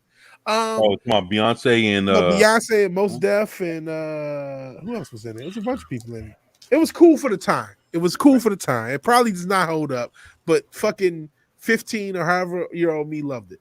So you can, if you want to do that and you have a creative bone in your body, fine. But when you do shit like this, you're just like, this comes off as if all you know is by stereotypes, which is why I don't want to be represented. Don't represent me. I want less representation. I liked it better back in the 90s when I got good representation, where I could have fucking Martin or Fresh Prince of Bel-Air, but you guys can't do that anymore. You can't even, you fucked up Sex and the City to the core demographic. That shit is mind-boggling. You fucked up everything. You can't do anything right. Don't represent me ever for anything ever, please. Well, it's gone from having a target audience. It's like, hey, you know, a group of people would like to have something like this. Let's make something that's good for them. Yeah. Compared to what we have now is pandering. Right. Yeah. And you can tell the difference between the pandering. It's like, oh, if I pander them, they're going to send me a bunch of money. Basically. And that's exactly what it's like. I mean, you talk about, you know, with the Pride and all that stuff. Back in the 80s, I don't know if you were familiar, I think it was on the Showtime network. There was a show called Brothers. And Brandon Maggart was in there. The guy who played Rossi on Lou Grant was on there. And basically, he was like an old football star, I think, that had a bar. And it's about these three brothers. And Brandon Maggart, and he's a puppeteer. If you ever saw Pinkman's World, he was one of the puppeteers, I think, for one of the penguins on there that they had. World. Yeah, and so the show revolved around the fact that the youngest brother came out as gay. And you'd never know it. It's a complete, you know, you would never know it unless he sat back and said, hey, I'm gay. And they did have the one flamboyant one played by Charles Mackenzie Phillips, If he was in WKRP for one of the episodes, I think he was the guy who was selling coke, taking over for Johnny Fever. If you ever saw that episode, and yeah, he was that flamboyant one. But the thing was, it was not aimed for being pandering. It was a comedy. It was did have hit topics like you would have typical for the sitcoms that they have back then, but it wasn't pandering. And it's like we all have to associate. There's always going to be a stereotype, but it's how you're going to play that stereotype. If it's going to be a pandering, insulting one, or if it's going to be there's people like that, but you know what? There's people like this too. I mean, I live in Minnesota. I don't talk like Fargo, but yeah, for sure, you got those people up there that talk that way there, don't you know? So it comes from the fact of having that intelligent writing, knowing what the line is, knowing that you can have the humor, but you don't have that now. It's all let's pander, pander, pander. Okay, let's spin the wheel. So what do we have now? Okay, we're going to have the black, gay, trans, autistic now on this show, and we're going to aim for that, and we're going to make sure everything's that way. It's like, okay, let's spin the wheel of tokenism, which is great that South Park, has that character token on there. Obviously, with that aim making fun of Hollywood. Hey, let's have that token character in there. That way, it looks like that we're inclusive. Again, it's pandering. And it's not the fact that you have characters like that out there. It's how you make the characters, and they don't do that no more. They don't, and they can't write. They don't have the talent to write or create stuff, and that's just at a basic level, a very basic, right level. There. And Purple Valkyrie brought out, there was a Black Cinderella. They had Brandy player, and I forgot about that. So thank you for bringing it up. And what did they do? They had to have the fairy godfather. Yeah. Oh no, that's the newer one. The one with Brandy. That was with Diana Ross, wasn't it? Yeah. Oh, that was okay. This is like the '90s when they did this. Yeah. That was like okay. That was a good mistake. 20 years ago. But 25. You're right. Yeah. They did do a recent one with the fairy godfather, didn't they? Yeah. Oh yeah. That was Amazon, I think, did that one. Yeah. It was. It was called something Fairy God G something it was some weird shit. Oh my god, I don't. Yeah. Hollywood, please stop representing me. Stop it. Stop it. You can't do it. You don't know how. You figured it out in the 80s and 90s, and all those people are gone. And so in the 70s. Look at Good Times. Good Times. Yeah, I mean, you look at Good Times. That's out of the 70s, and the Jeffersons. I mean, my God. Right. Yeah, oh man, fucking Stanford and Son. Stanford and Son. Mid to late 70s is where you started. You got into the mid 2000s, and I don't know what happened to all those people who were there for 30 years. They're dead. You know what? So much of this comes from that damn writer strike from was it in the 2000s, late 2000s. Oh, yeah. I don't think Hollywood's recovered from that. Well, you had that big one in the late 80s. There was a big one that affected a lot of stuff. But yeah, there was one that was later than that. And you're right. I think that did hurt big time. Because that is really when we start to see a little bit of the shift. Obviously, there's a harder shift like in the mid 2010s. But like, even if you remember the late 2000s and the early 2010s, it was just a lot of, it wasn't offensively bad, but it was just mediocre. A lot of mediocre movies that maybe had cool CG and The Rock in them. And so a lot of people went to see them, but stuff that really didn't stick with you.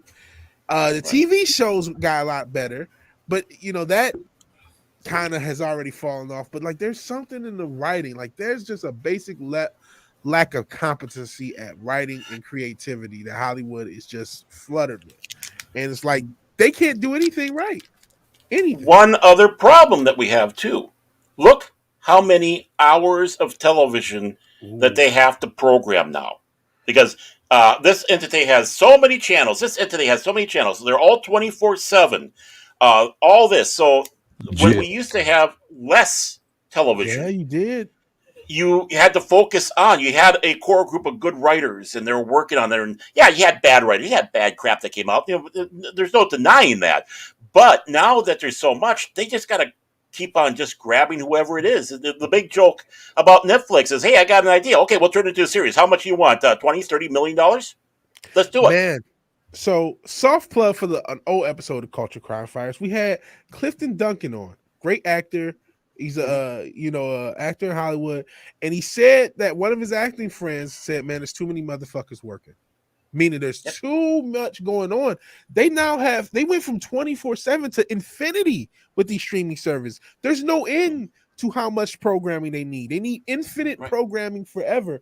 And so that's why they're spending so much money. That's why, the amount of money that's being fucked off in Hollywood is just frightening. What they need to do. Oh, sorry. Go on. No, I'm just saying Clifton is cool because Central Dildo said that. Go ahead. What they need to do is they need to start weeding down. They need to sit back and say more isn't better now. We got to start tightening our belts. Yes. I mean, everybody else is tightening their belts now. It's time for them to start doing it. So you have other streaming service, all that, and as someone sat back and said, if you get all these go with all these streaming services, you're paying more than you had with cable. Absolutely. But they need to start weaning now. They need to start saying, okay, we don't necessarily need to have all this. Maybe we need to drop this channel or that channel. Just like the car companies had to do back in the early 2000s there when Ford dropped Mercury. They sold off Volvo. Chevrolet got rid of Pontiac. They had too many products. They needed to wean it. I know that was the biggest surprise that they got rid of Pontiac, to be honest. And the Oldsmobile went too. I mean, that was one of the old names right there. You figured that something like that, but I guess it didn't have that name brand. They figured, but they had to wean back. They had too many things. They had too many irons in the fire.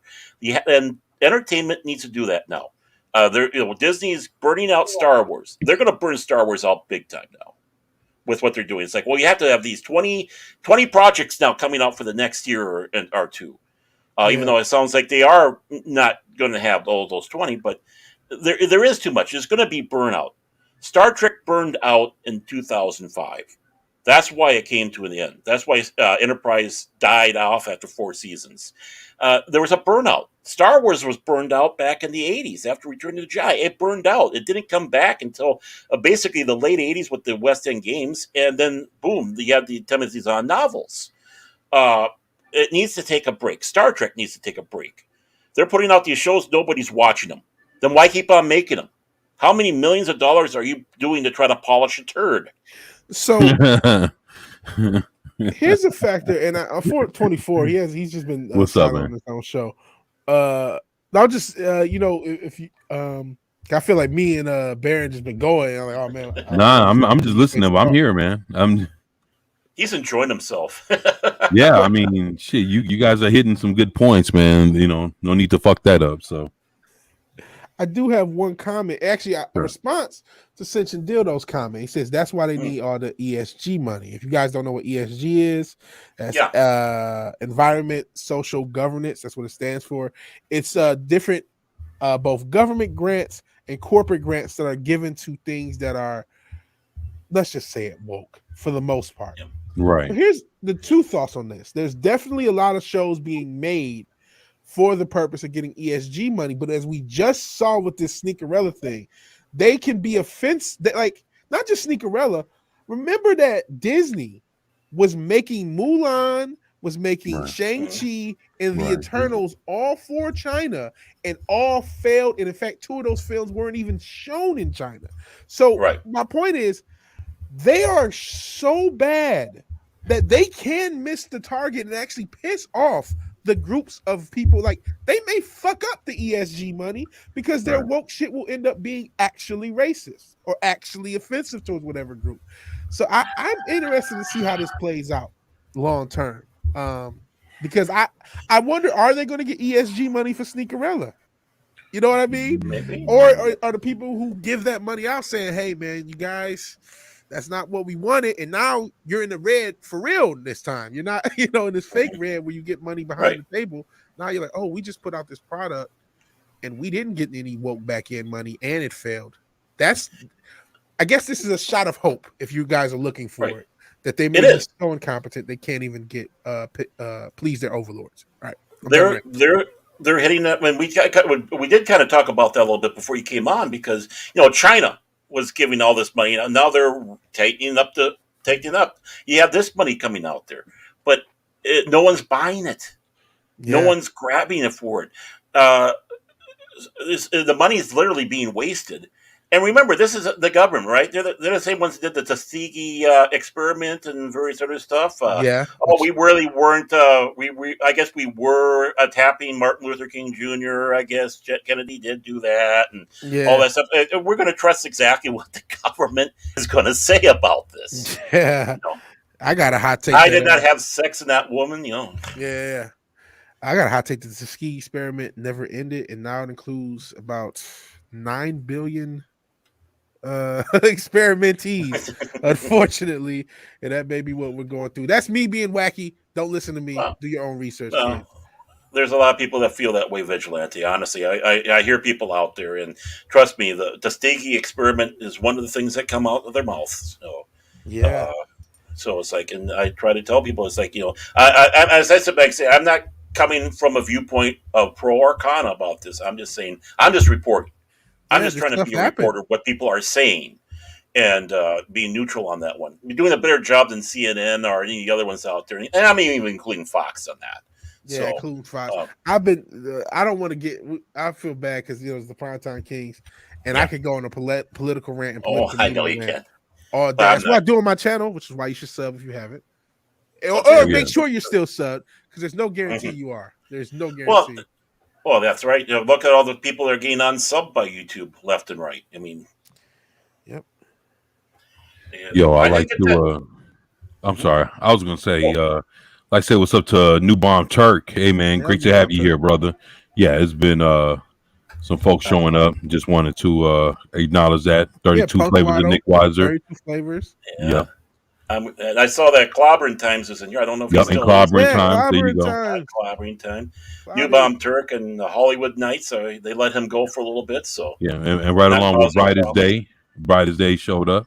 Yeah, Brightest Day. Yeah. So just wanted to I know we're deep in this shit here, but wanted to acknowledge everybody and say what's up to everybody and appreciate everybody that stuck with us all the way up until now. So just thank y'all. Appreciate y'all. Ooh, we're just shooting the shit. Yeah. I am going to check out your retro art vid. I will definitely check it out. And New Bomb Turk, to your point about it not going to get better until the well run dry, that's what I'm hoping happens. That well can dry up quick. They fucked up the China money already. That was a huge part of the well. And these movies ain't cheap. So you can go through a lot of money really fast. Just one bad year and no backing can get you in a bad place quick. Well, now we have inflation, so people are not having as much money. Mm-hmm. So the inflation's going up there. We've seen the gas prices and prices in the store. Everything's shooting up there, including entertainment. People don't have as much money to go out there and spend on this stuff no more. That's going to be a major factor, and it has been before. Well, I'd like to go see the movie, but I need to get bread. And they're going to, it's like, well, I guess we're going to have to get rid of Netflix or Amazon or this because that's just an extra $9, $10, $12 that we can't afford a month. We need to start thinking about putting it somewhere else. Watch subscriptions start dropping because people just can't afford it. Yeah. And that's why YouTube is so popular. It's free 99. It's free. Yep. Yeah. And you have other services out there like Pluto or Tubi or stuff like that. That's FREE. Why do I need to go with the others when I got that? I mean, honestly. So there's people who are going to be having to have lifestyle changes here. We did have to have that when we had the big crashes about, what was that, about 15 years ago when the housing market crashed and this and that. And people's credit cards were coming due and they couldn't afford it and they were going into bankruptcy left and right. So obviously they couldn't afford anything to go out and do stuff. We're going down that road again. I was warning people, we're going to be seeing that here again. And we're not careful. Yeah. Sorry to get the black pill. Everyone, now people are like, I was here for Fat Stevens' hairy ass. I wasn't here for this shit. If that's not black pill, I don't know what is. Eric K says in California, you can take your girl to the movies and get sodas and popcorn. It's just $100 just for that. If you want to go out for dinner and drinks, forget about it. Oof. Yeah. Eric K says, "What's up, Clobbering Times? What's good, Clobbering Times? Great to have you here, brother." Well, luckily for us, nobody dates anymore, so no one's doing that. So, yeah. The long-suffering Mrs. Tag won't let me date. So, it's rough that way. I know she's mean. Yeah, hey, yeah. In modern relationships, everybody has like 7 or 8 side people. That's how you guys gotta keep up with the times. I mean, the STD rate goes up when you do that, but whatever. It's all part of the game. All part of the game. No. But but we were talking about before too. To change the subject a little bit about Anne Rice passing away, and I saw that. It's like I have to confess. I did read Interview with a Vampire, the book, and I saw the movie and wasn't all that impressed with it. The one thing I have to admire about Anne Rice is, she did have a different take on vampires. And she had 2 classes of vampires. She had like the civilized ones, and then back in Europe, there in the mountains, you had like uncivilized ones that were kind of more bestial. But her take, how she had everything, because she was from Louisiana and from New Orleans and all that, having that in that older take, I found that was an interesting, different spin to any story that you have on that. So I know a lot of people. She had a big, huge following. I know. There's girls I tried to impress with my knowledge of Interview with a Vampire, which was kind of little, who were into it, trying to get a date, and they saw through me, and obviously that didn't work out there. But she had a kind of an impact on that, and kind of sad to see that she goes. And that's all I have to sit back and say. I'm not very knowledgeable other than that. With that, but I know she did have a little bit of a cultural impact in that fashion. Shit. I know. I'll probably be wrapping it up here in a minute. Yeah. We're going on a high note. How about a song? Let's have a song. Yeah, I hate to go on such a somber note. I mean, I guess if there's something, go ahead. Oh, my bad. No, I was gonna say shit. If if you got something, if you guys got something, shit, throw it out there, man. We don't, we can give it a couple more minutes, but Sarah Jessica Parker, why the long face? There we go. But I'm sorry, I had to go back there again. But no, one thing you should really think about: all these individuals. If you take no solace from anything when it comes to Hollywood and really the government, but in all these systems, is this very incompetent idiots that will probably lose their jobs soon. So, like, as bad as everything seems, a lot of these people are going to be fired within the next 12 to 18 months. There's no way that it doesn't happen. When it talks about Hollywood, like, there's a bubble. This streaming service bubble is going to pop, and it's going to be like Amazon, maybe Netflix left, and everything else is going to go to the wayside, and they're going to have to be able to make content. Honestly, the streaming service concept may just fall out of favor because they're not good anymore. What's going to happen is there's going to be a consolidation again. Everything used to be on the Netflix, and then it's like, no, we're going to break off of you, and we're going to start our own. And then what's going to happen is there's going to be attrition. It's going to be, well, we can't keep our service, so let's see if we can combine with this one. So you're going to start seeing a consolidation of these streaming services again. It's going to be about maybe 2-3 streaming services out there instead of what we have, 10. I don't know. And that'll be a good thing. And it's also going to have them in the mind of, okay, we're going to have to do something to really wow people because they're really jaded. So that's where the winning is. We're not the ones going out there with the Twitters and making a little hissy fits like Trigglypuff in that meeting, trying to bully our way with whining and crying. We're doing it the actual way. I mean, we let people know how we feel, but it's like, okay, fine. We are your actual audience. We are the people that are buying your product, not Trigglypuff, who's just making a lot of noise. I'm not going to have your product no more. And they'll feel that. And eventually they'll realize that the Twitterverse means jack shit. Nothing. It's just a bunch of little babies making a bunch of noise, and then they're going to sit back and say, "Well, how do we appease the people that we've really pissed off, the ones that were giving us money?" Well, maybe we have to look back and see what worked.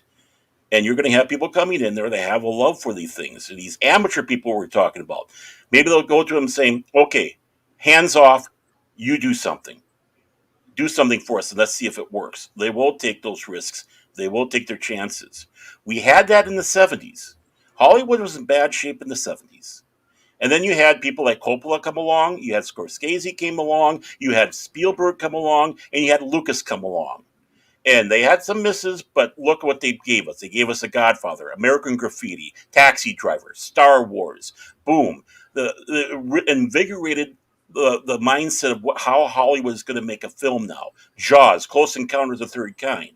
This was something that Hollywood was really needing back then, and these were the young young bucks that were coming in. That, okay, we're going to let these kids make these films. Well, they did it, and they became something. Now we're going to have that same thing. They're going to look at these YouTubers that are these people that are making these fan films, seeing what they're doing on these limited budgets,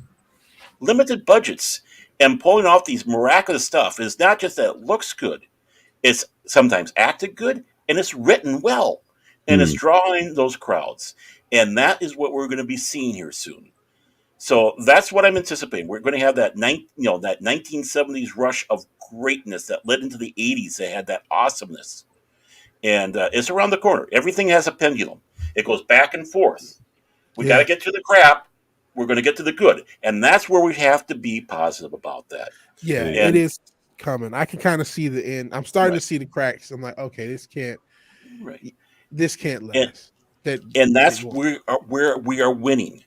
All of us, people in the chat, you, me, 24, the other channels out there, that is where we're winning. And I think sometimes some of the people get so wrapped up with the dower of everything. It's like Kathleen Kennedy's still going to be around, Kurtzman's still going to be around. They start being dragged down too much by that to realize that, well, yeah, they may have a contract, but contracts can be broken eventually.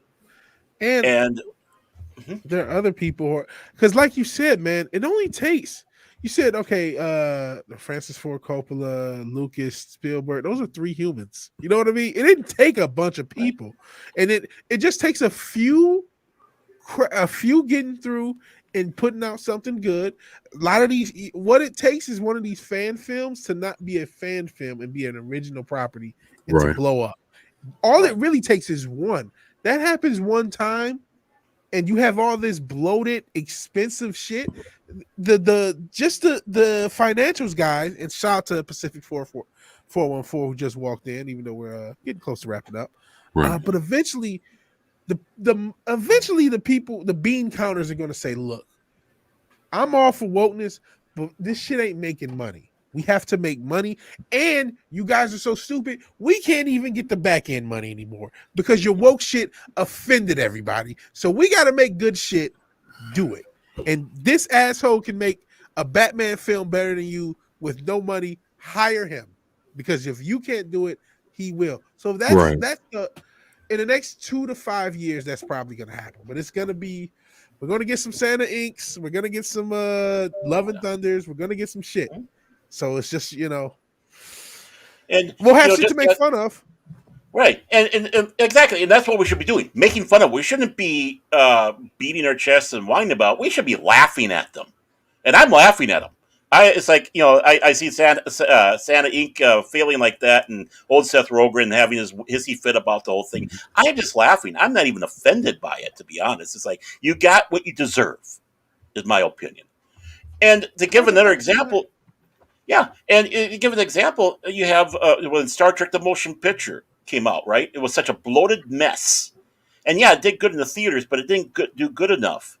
So what do they do? Okay, we're going to move Star Trek from the motion picture division to the television division.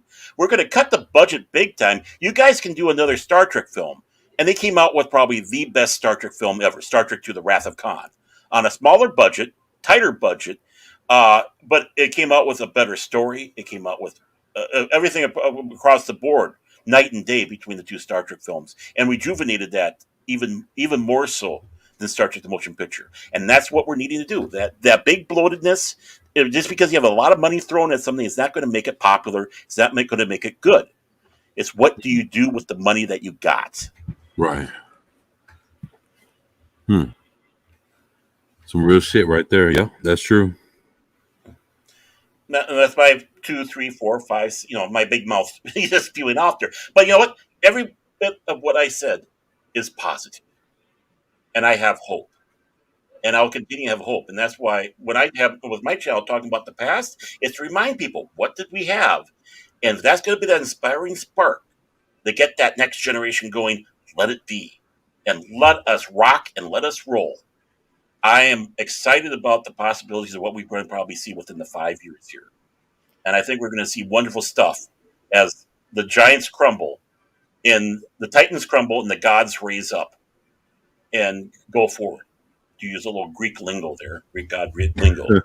Right. I'm absolutely excited for the possibilities. That Batman film, go and see it. Look at 24, go to his channel again, look at his video up and go to that link. Watch that Batman film. This is a Batman I want to see. Each want the Batman Punisher. Punisher. Right. I mean, he's not in a big fancy bat suit. He's dressed like a traditional Batman. It's like, yeah, now we are talking. This is how you do it. And this is the things that's going to light the way. And yeah, I think someone's going to go out there. They're going to make a little small film. It's going to be original, and it's really going to grab somebody's attention. That's how we got that one film about was that Diesel Pump had Angelina Jolie in it. Jude Law, I think, was in it. It was with the giant robots. It was like in the 1930s. And you talking about Sky Captain in the World of Tomorrow? Yeah, Sky Captain. Yeah, and that started off as a project that a guy did over like 5 years on his Macintosh computer. On the DVD, you can actually see the little short that he did on it, with the Hindenburg 3 coming into dock at the World Trade Center. They saw that at the heads, and they said, "Let's make a big movie out of that." And that's how it started. So anybody out there that's doing these fan films, I do encourage, maybe not do a fan film. Do something original and show them that it can be done. Because I know it can be. Right. And YouTube is a perfect place to do it. Put your little films on here, put it whatever. Make sure people like us know about it so we can promote it. And you're going to have a giant, and the Hollywood execs are going to have to pay attention to you. There you go. Well, I think I'm going to go ahead and... You got any last words, Vigilante? Just a response to Ascension Dildo saying, No, go ahead. Go for it. Media company will lead us to the light. I doubt so. I doubt it, which I think Ascension Dildo also doubts. Well, but let's hope. Hey, it's not just on him. It's going. I think it's going. A babe shall lead us. It'll be some guy in a basement or a garage somewhere that we don't know that's going to make something that goes, whoa, that was fucking great. So that's going to happen. That's going to happen. So yeah, I'm done. Right. I'm done ranting for the day. There you go. Yeah. Well, I tell you what. Before we go, say, Baron, you got anything going on for this week? I'm actually very excited about this week. Not only am I going to have another video dropped tomorrow, but if the internet holds up for my good friend, I'm going to have my first actual real episode of Baron After Dark, 9 o'clock Central Standard Time on Tuesday. It's your friend, my friend, the artist formerly known as Golgo13 is going to be Brandon the anime guy. He and I are going to shoot a little poop back and forth and talk about, I'm sure we're going to talk about the Cowboy Bebop and other stuff. So it's going to be I'm excited about it. And I'm really excited that Brandon said, hey, I'll be there and we're going to have fun. So please join me if you can. All right. What about you, Vigilante? I don't really have anything. I mean, we got Culture Crime Fighters. There you go. On Wednesday, and what me and Matt are actually going to try, and that's something I'm supposed to get through today, and I'm going to get through tonight. I got so much shit to do tonight. But we're going to have a Patreon show. We're gonna do a Patreon show. Okay. We're starting a Patreon. It'll start this week, and so that's gonna be fun. And actually, you know what? I don't know if I should reveal the title. I'll confirm with him with that. But yeah, so we got a Patreon show that's starting this week, and so hopefully we'll have something up there. And so those are the two things that I have going on my own channel.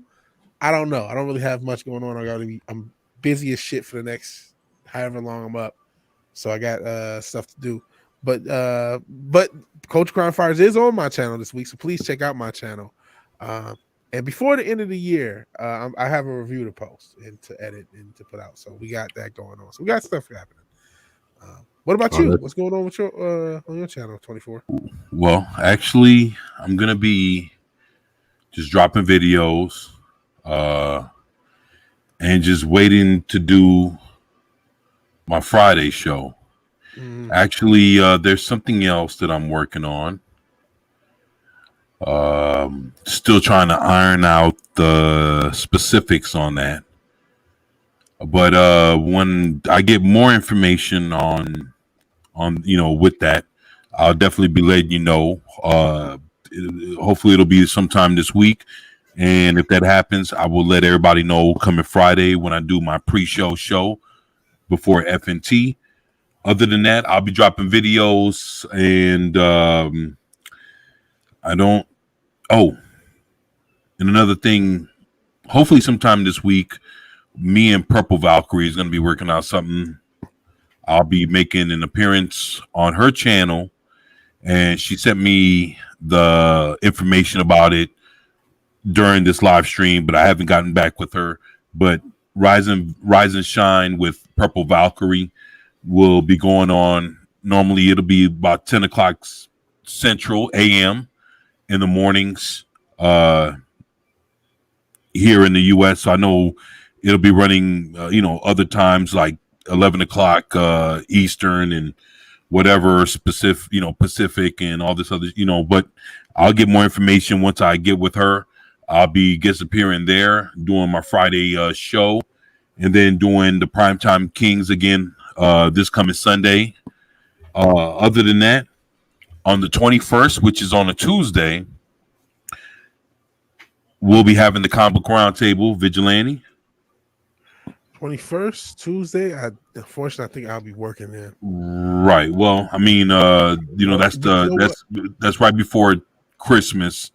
So we'll be doing like a Christmas special kind of thing. So, if even if you can't make it, I know you'll, just giving you a heads up like, hey, this is going down on the 21st, which is the Tuesday before Christmas. You can at least jump in the chat if you're at work. Yeah. And then, we got that going on. It'll be at 7 o'clock. And anything else, that's the only thing that I have going on for the foreseeable future, and that's just where I'm at. So other than that, look, today's been an awesome show. We had quite a few people run through here. I just wanted to thank everybody for showing up. Yo, I tell you what, man, this show over the time period, over a certain time period that we've been on, it's just been getting better and better. We've been covering a lot of topics. I'm just thankful for everybody's involvement and participation, everybody from the panel to everybody in the chat. None of this shit can be possible without the subscribers and the people that just come to check in on the show. Yo, you don't know how much we appreciate it. None of this can be possible without y'all. Just want to tell everybody thank you for being there for us, supporting us, whether it's us here together or in our individual channels. None of this shit can be possible without y'all, because without y'all, there is no us. And that's always the most important thing, is you guys.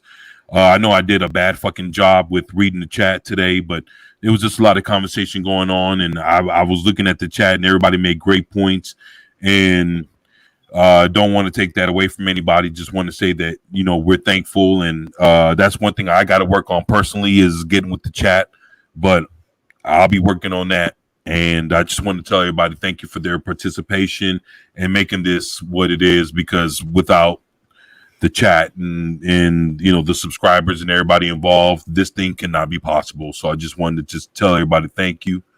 And with that, this is Baron Norman Tag with my boy Vigilante Williamson, Fat Steven Seagal. It's your boy 24/7 Fusion Media. We're the Primetime Kings. We love y'all. We thank y'all for everything that you do for us. You know, subscribing, backing us up, and just, you know, watching our six. We thank you. You know, we thank you for that, and we love y'all. And yeah, with that, we're the Primetime Kings, and we're out. Peace.